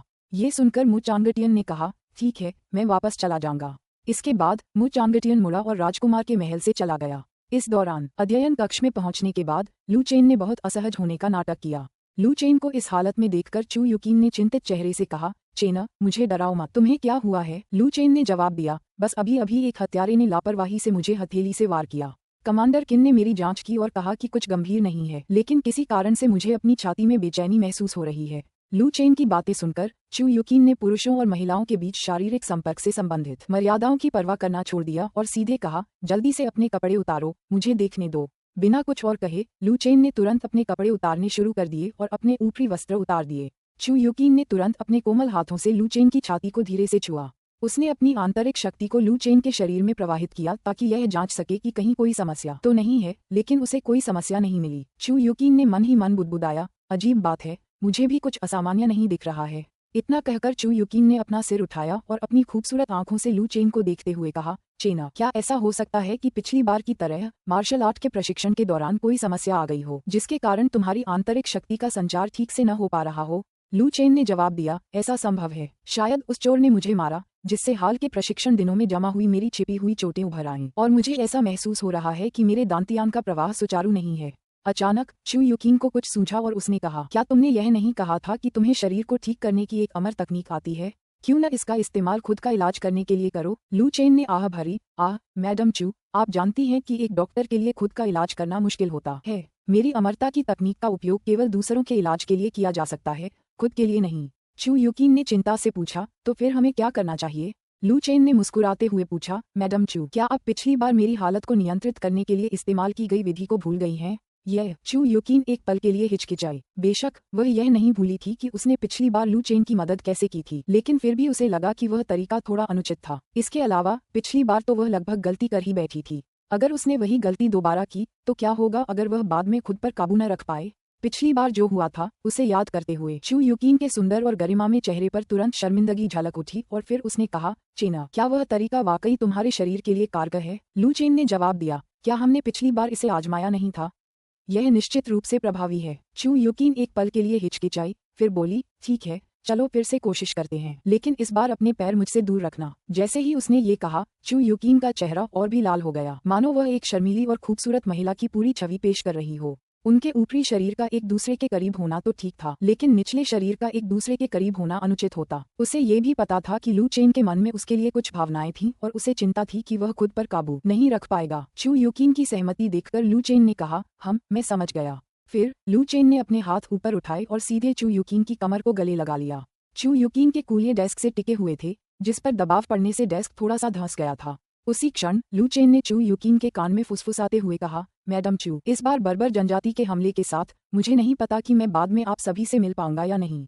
लू चेन की बातें सुनकर चू युकीन ने तुरंत जवाब दिया, चेना, ऐसी अशुभ बातें मत करो। मुझे पूरा विश्वास है कि तुम बर्बर जनजाति को अवश्य हरा दोगे। आखिर तुम अमरों के साथ भाग्य साझा करने वाले और एक अमर द्वारा आशीर्वाद प्राप्त व्यक्ति हो। लू चेन ने निराश स्वर में कहा, ये बहुतों का डर नहीं है, बल्कि एक व्यक्ति का डर है।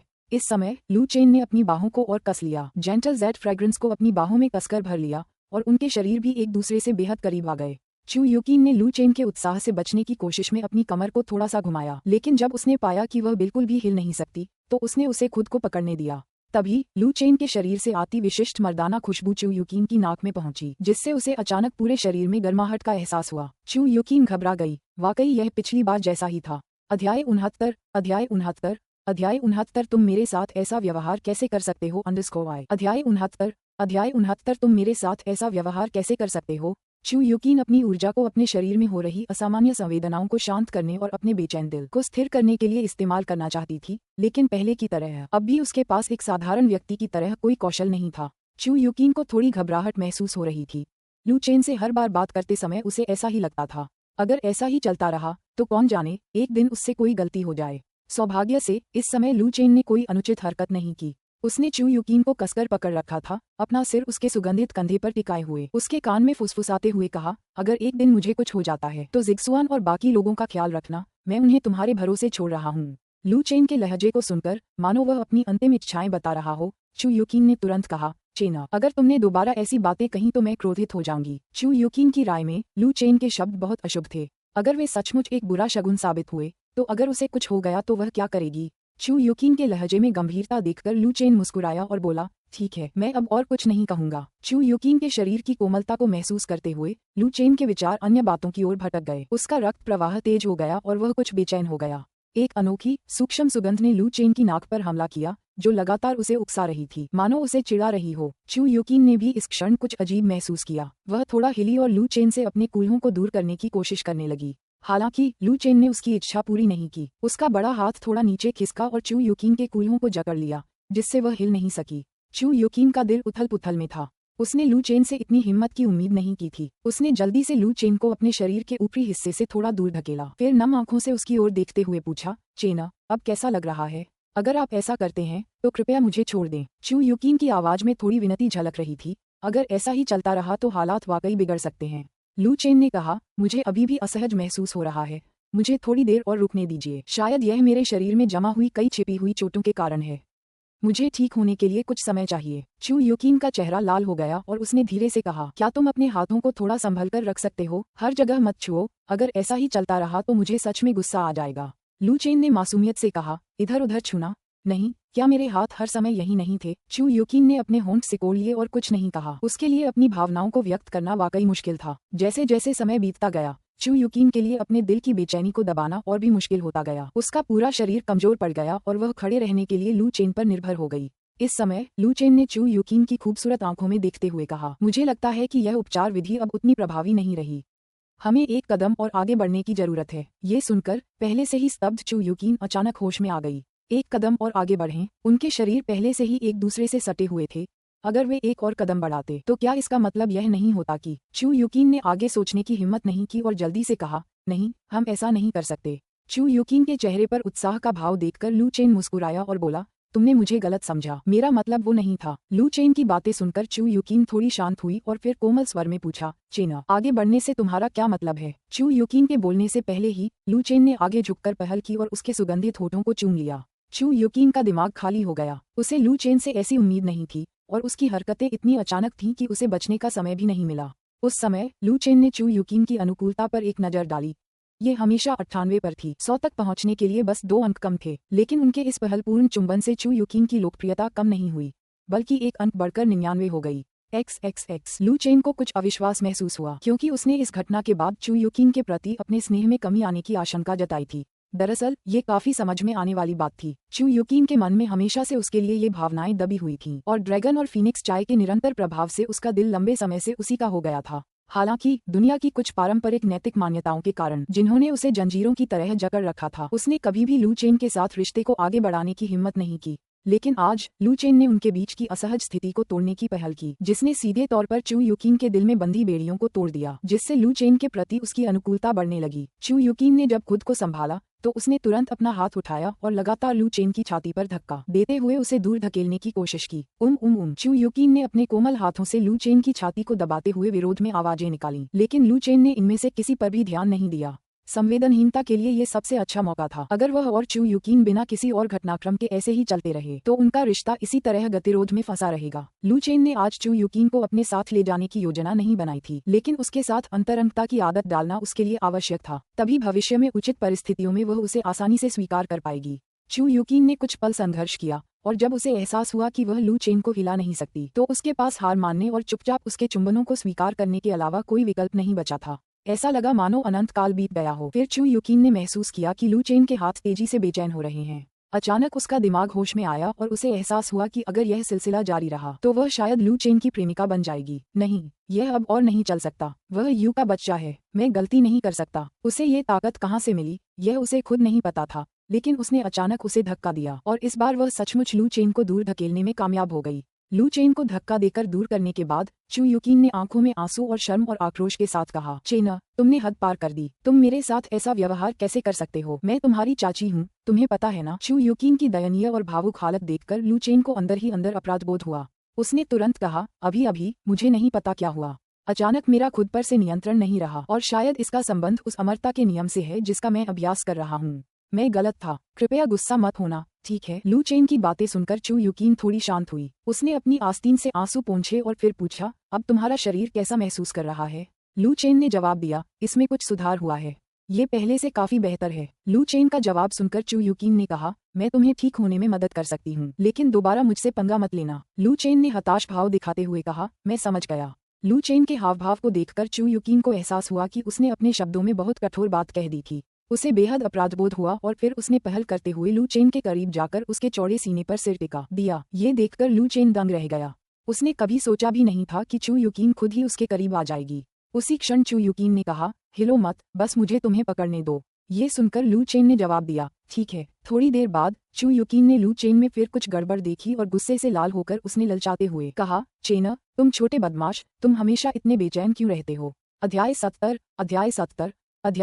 इसके बारे में सोचना भी मत _ अध्याय 70 इसके बारे में सोचना भी मत _ चू यूकिन की बातें सुनकर लू चेन स्वाभाविक रूप से समझ गई कि वह किस बारे में बात कर रही थी। इसके बाद लू चेन ने अपने चेहरे पर असहाय भाव लिए कहा, मैडम चू, मैं एक पुरुष हूँ और किसी भी बलवान युवक के लिए जो किसी खूबसूरत महिला को अपनी बाहों में लिए हो, उदासीन रहना मुश्किल है। जब चू यूकिन ने लू चेन को खुद की तारीफ करते हुए सुना कि वह बहुत खूबसूरत है, तो वह अंदर ही अंदर और भी ज्यादा घबरा गई। हालांकि कुछ ही क्षण पहले उसने खुद को शांत करने के लिए मजबूर किया था, लेकिन किसी कारणवश वह फिर से बेचैन महसूस करने लगी थी। चू यूकिन ने फिर जोर देकर कहा, मैं तुम्हारी चाची हूँ, तुम्हें मेरे प्रति कोई भी अनुचित विचार नहीं रखना चाहिए। लू चेन ने उदासीनता से कहा, मैडम चू, हमारा कोई रक्त संबंध नहीं है और इसके अलावा आप मुझसे लगभग 11 साल बड़ी हैं। ये सुनकर चू यूकिन अचंभित रह गई। लू चेन की बात सच थी, उनका आपस में कोई खून का रिश्ता नहीं था। ज्यादा से ज्यादा वह लू चेन की मां की सिर्फ शपथ ली हुई बहन थी। और भले ही 11 साल का अंतर महत्वपूर्ण लगता हो, लेकिन जब उन पुरुषों ने पत्नियां चुनी तो 70 या 80 वर्ष की आयु के कुछ लोगों ने भी किशोरियों से ही विवाह किया।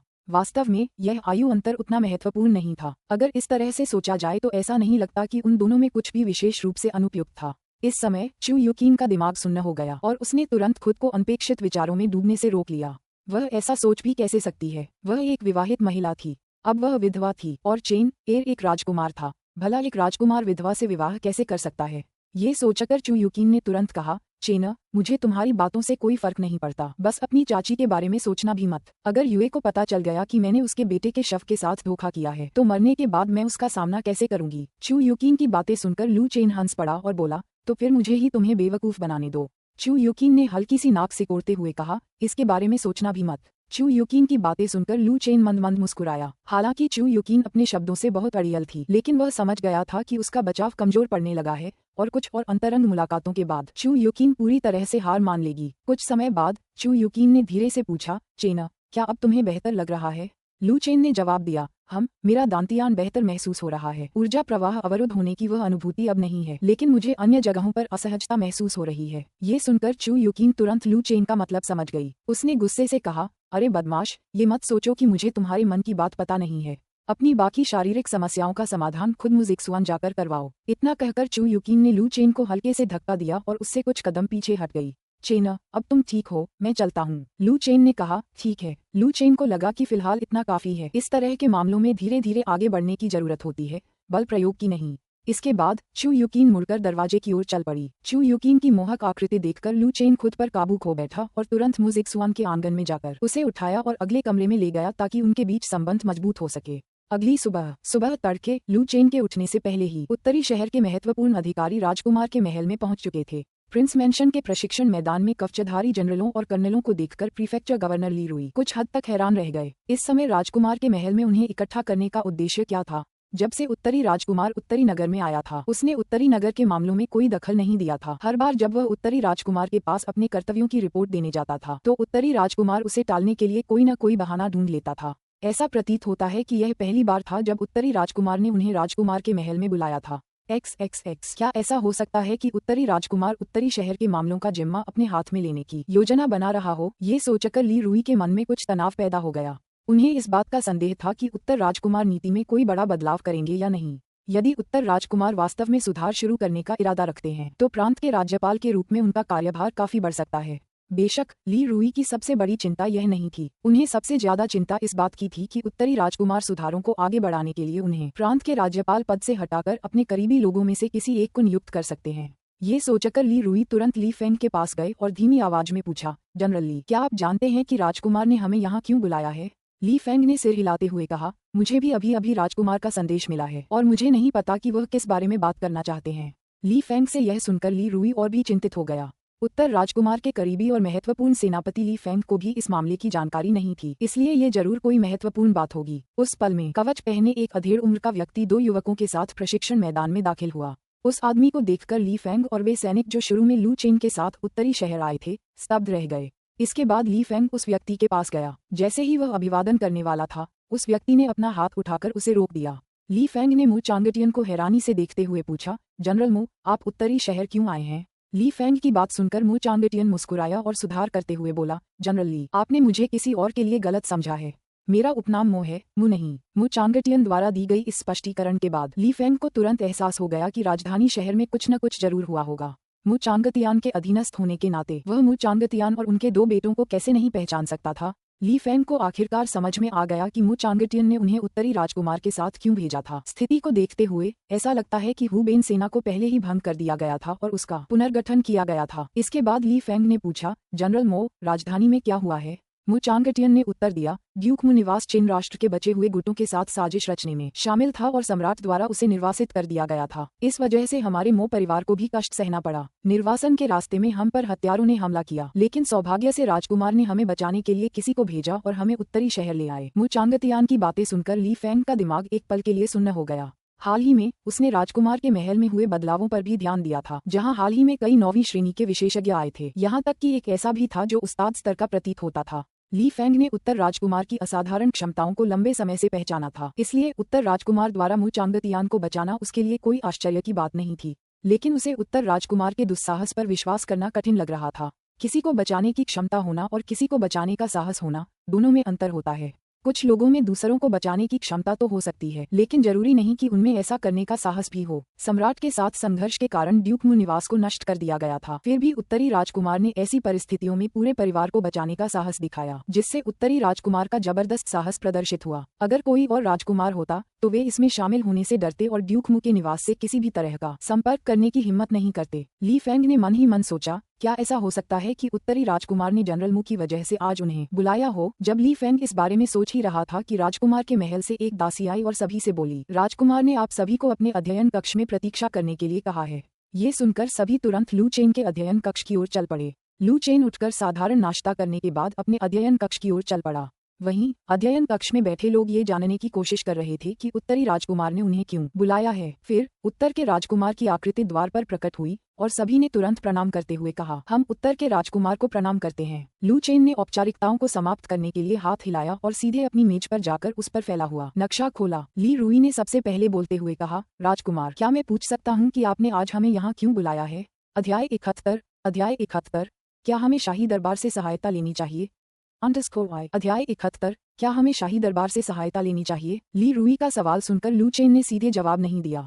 उन्होंने भीड़ पर एक नजर डाली, फिर किन युशान की ओर मुड़कर कहा, कमांडर किन, आप बोलिए। जब भीड़ ने लू चेन के शब्द सुने तो सबकी निगाहें सामूहिक रूप से किन युशान पर टिक गईं। ली रुई और बाकी लोग कुछ उत्सुक थे। कमांडर, वह कौन सा पद था? राजकुमार के महल में इस प्रकार का पद कब अस्तित्व में आया? उसी क्षण किन युशान भीड़ से आगे बढ़कर लू चेन की मेज के पास पहुंचा। उसने पहले सम्मानपूर्वक प्रणाम किया और कहा, जी महाराज। इसके बाद किन युशान ने भीड़ को संबोधित करते हुए कहा, हमारे लोगों ने मैदानों में एक आह्वान आदेश को पकड़ लिया है। बर्बर जनजाति दक्षिण की ओर बढ़ने, उत्तरी शहर पर विजय प्राप्त करने और वहां एक राष्ट्र स्थापित करने के लिए 3 लाख घुड़सवारों को इकट्ठा करने की तैयारी कर रही है और यान काउंटी को अपनी राजधानी के रूप में चुन रही है। किन युशान की बातें सुनकर सबके चेहरे पीले पड़ गए। बर्बर जनजाति उत्तरी शहर के लिए सबसे बड़ा खतरा थी। उत्तरी शहर की गरीबी बर्बर जनजाति द्वारा समय समय पर किए जाने वाले दक्षिणी आक्रमणों के कारण थी। किसी को भी यह आशंका नहीं थी कि बर्बर जनजाति छोटी मोटी लूटपाट को छोड़कर सीधे उत्तरी शहर पर कब्जा कर लेगी और यहाँ तक कि वहाँ एक राष्ट्र का गठन भी कर लेगी। अध्ययन कक्ष में बैठे लोगों में चिंता का माहौल छा गया, विशेष रूप से ली रुई, जिन्हें बर्बर जनजाति के हाथों अपने पूर्ववर्तियों की मृत्यु के कारण प्रांत के राज्यपाल के रूप में अपनी भूमिका मिली थी। अन्यथा इस पद को संभालने की उनकी बारी नहीं होती।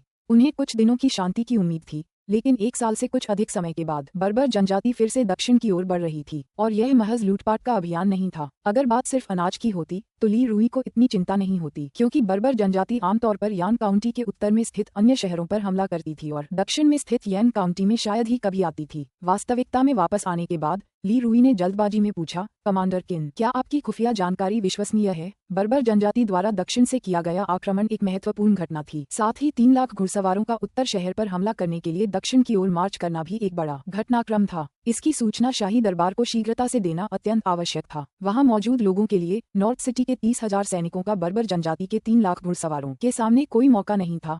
वे केवल शाही दरबार की सेनाओं से सहायता की उम्मीद कर सकते थे। वास्तव में उत्तरी शहर हमेशा से बर्बर जनजाति के आक्रमणों से बचाव के लिए शाही सेना पर निर्भर रहा था। स्थानीय 30,000 सैनिक केवल छोटे मोटे खतरों से निपटने के लिए थे।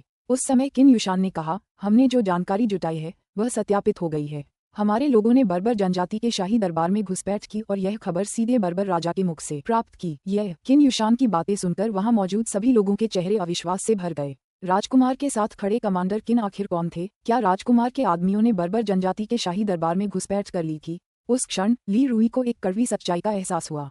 उसने हमेशा लू चेन को एक आलसी राजकुमार समझा था जो जिम्मेदारियों से भागता था, लेकिन अब उसे समझ आ गया कि यह सब दूसरों को दिखाने के लिए एक दिखावा था। उत्तरी राजकुमार के पास गुप्त रूप से अपनी एक अलग शक्ति थी, एक ऐसी शक्ति जो पहले ही उत्तरी शहर के विभिन्न स्थानों में फैल चुकी थी और यहाँ तक कि बर्बर जनजाति में भी प्रवेश कर चुकी थी। ये सोचकर ली रुई के माथे पर पसीना आ गया। सौभाग्य से उसने उत्तर शहर में आने पर कभी भी उत्तर राजकुमार को परेशान करने की कोशिश नहीं की थी। अन्यथा केवल उनकी आधिकारिक टोपी ही खतरे में नहीं थी, बल्कि यह भी सवालिया निशान था कि क्या वह तब तक जीवित भी रहेंगे। इसी क्षण मु चांगटियन ने कहा, राजकुमार, आपकी क्या योजना है? क्या आप शाही दरबार से सहायता मांगेंगे? 30,000 बनाम 3 लाख, जीत की कोई संभावना नहीं है और हमें अदालत से यहाँ एक बड़ी सेना भेजने के लिए कहना होगा, अन्यथा नॉर्थ सिटी का सफाया हो जाएगा। लू चेन ने कहा, मैं बाद में किसी को भेजकर इस स्थिति की जानकारी दरबार को देने की योजना बना रहा हूँ, लेकिन दरबार को एक बड़ी सेना जुटाने में कम से कम 3 महीने लगेंगे, जबकि बर्बर जनजाति लगभग 2 महीनों में अपनी सेना जुटा सकती है। उत्तरी शहर को अभी भी कुछ समय तक हमारी रक्षा की आवश्यकता होगी। हालांकि लू चेन को पूरा भरोसा था कि वह अपने 30,000 सैनिकों के साथ उत्तरी शहर पर कब्जा जमा सकता है और यहाँ तक कि बर्बर जनजाति के 30,000 घुड़सवारों को भी हरा सकता है। लेकिन ऐसी स्थिति में दरबार को सूचित किया जाना अपरिहार्य था, क्योंकि कम से कम नामात्र के लिए उत्तरी शहर महान शिया राजवंश का क्षेत्र था। यदि हमने विदेशी आक्रमण के बारे में अदालत को सूचित नहीं किया, चाहे हम युद्ध में जीतें या हारें, तो अदालत को संदेह होगा कि हमने इतने महत्वपूर्ण मामले की सूचना न देकर विद्रोही मानसिकता विकसित की है। हालांकि ग्रेट जिया की विशाल सेना का जमावड़ा बर्बर जनजाति की तुलना में उतना तेज नहीं था। एक बड़ी सेना को जुटाने में कम से कम 2 से 3 महीने लगते थे। एक कहावत है कि अनाज की आपूर्ति के बिना सैनिक और घोड़े आगे नहीं बढ़ते, और निश्चित रूप से महान जिया की सेना बर्बर जनजाति की घुड़सवार सेना जितनी तेज नहीं हो सकती थी।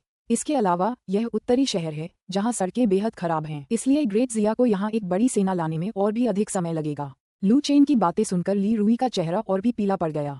यदि बर्बर जनजाति दक्षिण की ओर बढ़ती है तो वे संभवतः 1 महीने से भी कम समय में पूरे उत्तरी शहर पर कब्जा कर सकते हैं, और ग्रेट जिया की सेना को इकट्ठा होने में इतना लंबा समय लगने के कारण जब तक वे पहुंचेंगे उनके सभी 30,000 सैनिक शायद मर चुके होंगे। उस समय तक यान काउंटी की जो हालत होगी उसकी कल्पना करना भी बहुत भयावह होगा।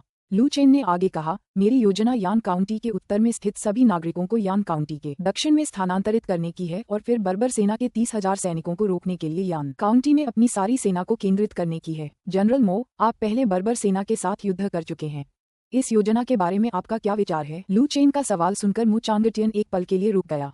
उसकी भौहें थोड़ी सी उड़ गईं। फिर उसने नक्शे पर एक नजर डाली और पूछा, जली हुई धरती की समस्या तो नहीं है, लेकिन अगर हम यान काउंटी के उत्तर में सभी नागरिकों को निकाल लेते हैं तो बर्बर सेना सीधे अंदर घुसकर यान काउंटी तक पहुंच जाएगी। 30,000 सैनिकों के लिए इसे संभालना मुश्किल होगा। मु चांगटियन बर्बर घुड़सवार सेना की ताकत से भली भांति परिचित था। उनमें से अधिकांश कुलीन सैनिक थे। 30,000 सैनिकों के लिए 30,000 घुड़सवारों की विरोधी सेना को रोकना लगभग असंभव था। लू चेन ने आगे कहा, अगर मैं आपसे कहूं कि मेरे पास एक ऐसा हथियार है जो घुड़सवार सेना की संरचना को पल भर में तोड़ सकता है तो क्या होगा? लू चेन की बातें सुनकर ली फेंग और बाकी लोगों की आंखें तुरंत चमक उठीं।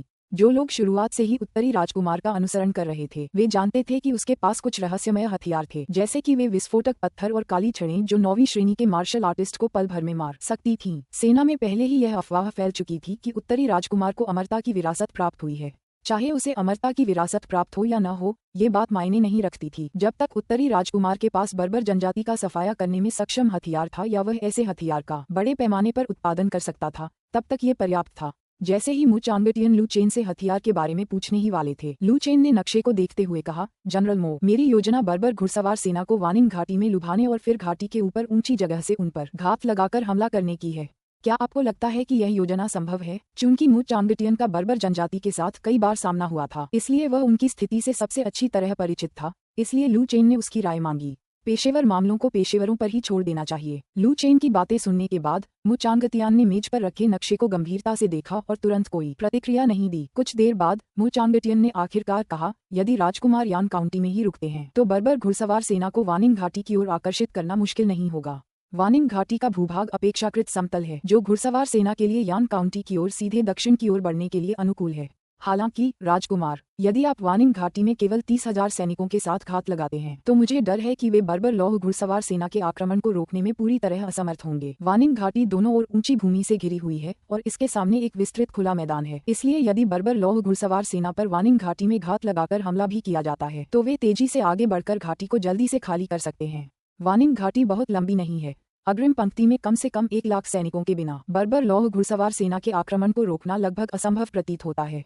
इसके अलावा उत्तरी शहर के 30,000 सैनिकों को अभी भी दोनों ओर ऊंची जगहों पर घात लगाकर हमला करना होगा, जिससे सामने से हमला करने के लिए दुश्मन का सामना करने वाले सैनिकों की संख्या 30,000 से भी कम रह जाएगी। अध्याय 72 अध्याय 721 मैं उसे अपना गुलाम बनाना चाहता हूँ। अध्याय 721 मैं चाहता हूँ कि वह मेरा गुलाम बन जाए। मु चांगतियान की बातें सुनकर लू चेन ने नक्शे को देखा और एक बार फिर गहरी सोच में डूब गया। यह वाकई एक समस्या थी। वानिंग घाटी लंबी नहीं थी और बर्बर जनजाति की घुड़सवार सेना के लिए इसे जल्दी से पार करना कोई बड़ी बात नहीं होगी। एक बार जब वे ग्रेनेड लॉन्चर का इस्तेमाल कर लेंगे तो बर्बर जनजाति की घुड़सवार सेना निश्चित रूप से अव्यवस्था में पड़ जाएगी। वे या तो आगे की ओर हमला करेंगे या पीछे हटेंगे। बर्बर जनजाति की घुड़सवार सेना चाहे आगे बढ़े या पीछे हटे, उन्हें घुड़सवार सेना का सामना करने के लिए बड़ी संख्या में सैनिकों की आवश्यकता होगी। बेशक अगर उनकी योजना केवल बर्बर जनजाति के सैनिकों को खदेड़ने की होती तो उन्हें केवल वानिंग घाटी के मोर्चे को ही संभाले रखने की आवश्यकता होती। हालांकि लू चेन की महत्वाकांक्षाएं बहुत बड़ी थीं। वह केवल बर्बर जनजाति की घुड़सवार सेना को खदेड़ने से संतुष्ट नहीं था। यदि वे बर्बर जनजाति की घुड़सवार सेना को केवल खदेड़ देते तो यान काउंटी पर कब्जा करने में विफल रहने पर घुड़सवार सेना संभवतः अन्य शहरों पर हमला कर देती। इस युद्ध में उनका उद्देश्य बर्बर जनजाति की जीवित सेनाओं को समाप्त करना था, ताकि यह सुनिश्चित हो सके कि वे लंबे समय तक सेनाएं एकत्रित करके दक्षिण की ओर न बढ़ सकें। इसलिए इन 300,000 पुरुषों को किसी भी हालत में वापस लौटने की अनुमति नहीं दी जा सकती थी। अगर उन्हें छोड़ दिया जाता तो बर्बर जनजाति के सैनिकों के होश में आने के बाद क्या वे लूटपाट करने के लिए फिर से दक्षिण की ओर नहीं चले जाते? लू चेन को बिल्कुल भी विश्वास नहीं था कि ग्रेनेड लॉन्चर उन्हें पूरी तरह से डरा सकते हैं। लू चेन ने भी उत्तर की स्थिति के बारे में सुना था। सर्दियों में उत्तरी शहर में भी कई आम लोग भूख से मर जाते हैं। घास के मैदानों में रहने वालों की तो बात ही छोड़िए। लू चेन बर्बर जनजाति के प्रति सहानुभूति नहीं दिखा रहा था। उसके विचार में भूखमरी की कगार पर खड़े लोग कुछ भी करने में सक्षम थे और बर्बर जनजाति सिर्फ इसलिए दक्षिण की ओर जाने से नहीं डरेगी क्योंकि उत्तरी शहर के पास ग्रेनेड लॉन्चर हैं। लू चेन ने आह भरी और कहा, भर्ती प्रक्रिया में जल्दी करो। ये सुनकर मु चांगतियन कुछ चिंतित दिखे और बोले, राजकुमार, इतने कम समय में बर्बर जनजाति की घुड़सवार सेना से लड़ने के लिए नए रंगरूटों को प्रशिक्षित करना एक बहुत बड़ी चुनौती प्रतीत होती है। मु चांगतियन के शब्द काफी रूढ़िवादी थे। 2 महीनों के भीतर बर्बर जनजाति की घुड़सवार सेना से लड़ने के लिए सैनिकों को प्रशिक्षित करना बिल्कुल असंभव था। लू चेन ये बात अच्छी तरह समझ गया और तुरंत बोला, मैं एक तोपखाना शिविर बनाने की योजना बना रहा हूँ। नए भर्ती हुए सैनिक सीधे युद्ध में भाग नहीं लेंगे। इस तरह उत्तरी शहर के सभी 30,000 सैनिक मोर्चे पर जा सकेंगे। तोपखाना शिविर, वह क्या था? लू चेन के मुंह से यह नया शब्द सुनकर सभी लोग भ्रमित हो गए। उन्होंने इससे पहले कभी तोपखाना शिविर के बारे में नहीं सुना था। लू चेन ने ली रुई की ओर देखते हुए कहा, प्रांतीय राज्यपाल ली, मुझे इस मामले में आपसे बात करनी होगी। आपको जनरल ली और अन्य लोगों के साथ मिलकर जल्द से जल्द 10,000 नए सैनिकों की भर्ती करनी होगी। लू चेन की बात सुनकर ली रुई ने तुरंत कहा, जी हाँ राजकुमार। ली रुई ने मन ही मन आह भरी। उसका इरादा उत्तर राजकुमार को दक्षिण की ओर पीछे हटने का सुझाव देने का था, लेकिन उत्तर राजकुमार के लहजे से पीछे हटने का कोई इरादा नहीं दिख रहा था। यदि वह इस समय दक्षिण की ओर पीछे हटने का प्रस्ताव रखता है तो क्या वह उत्तरी राजकुमार को नाराज नहीं करेगा? ली रुई के मन में यह विचार आया कि 10,000 और सैनिकों की भर्ती करने से क्या फायदा होगा। 10,000 सैनिकों की बात तो छोड़िए, अगर वे 1 लाख नए सैनिकों की भर्ती भी कर लें तो भी बर्बर जनजाति की लौह घुड़सवार सेना को रोकने के लिए ये काफी नहीं होगा। हालांकि ली रुई ऐसा सोचता था, लेकिन उसने इसे सीधे तौर पर कहने की हिम्मत नहीं की। आखिरकार उत्तरी राजकुमार एक जागीरदार था और वह केवल उत्तरी शहर का स्वामी था।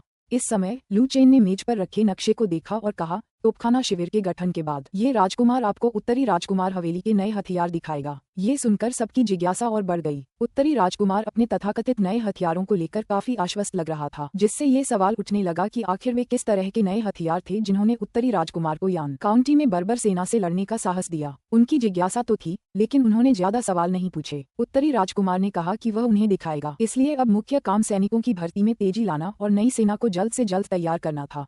उत्तरी भूमि में बर्बर जनजाति के शाही दरबारों के बीच विशाल घास के मैदानों में विभिन्न आकारों के फेल्ट के तंबू, जिन्हें मंगोलियाई यत्स के नाम से भी जाना जाता है, बिखरे हुए थे।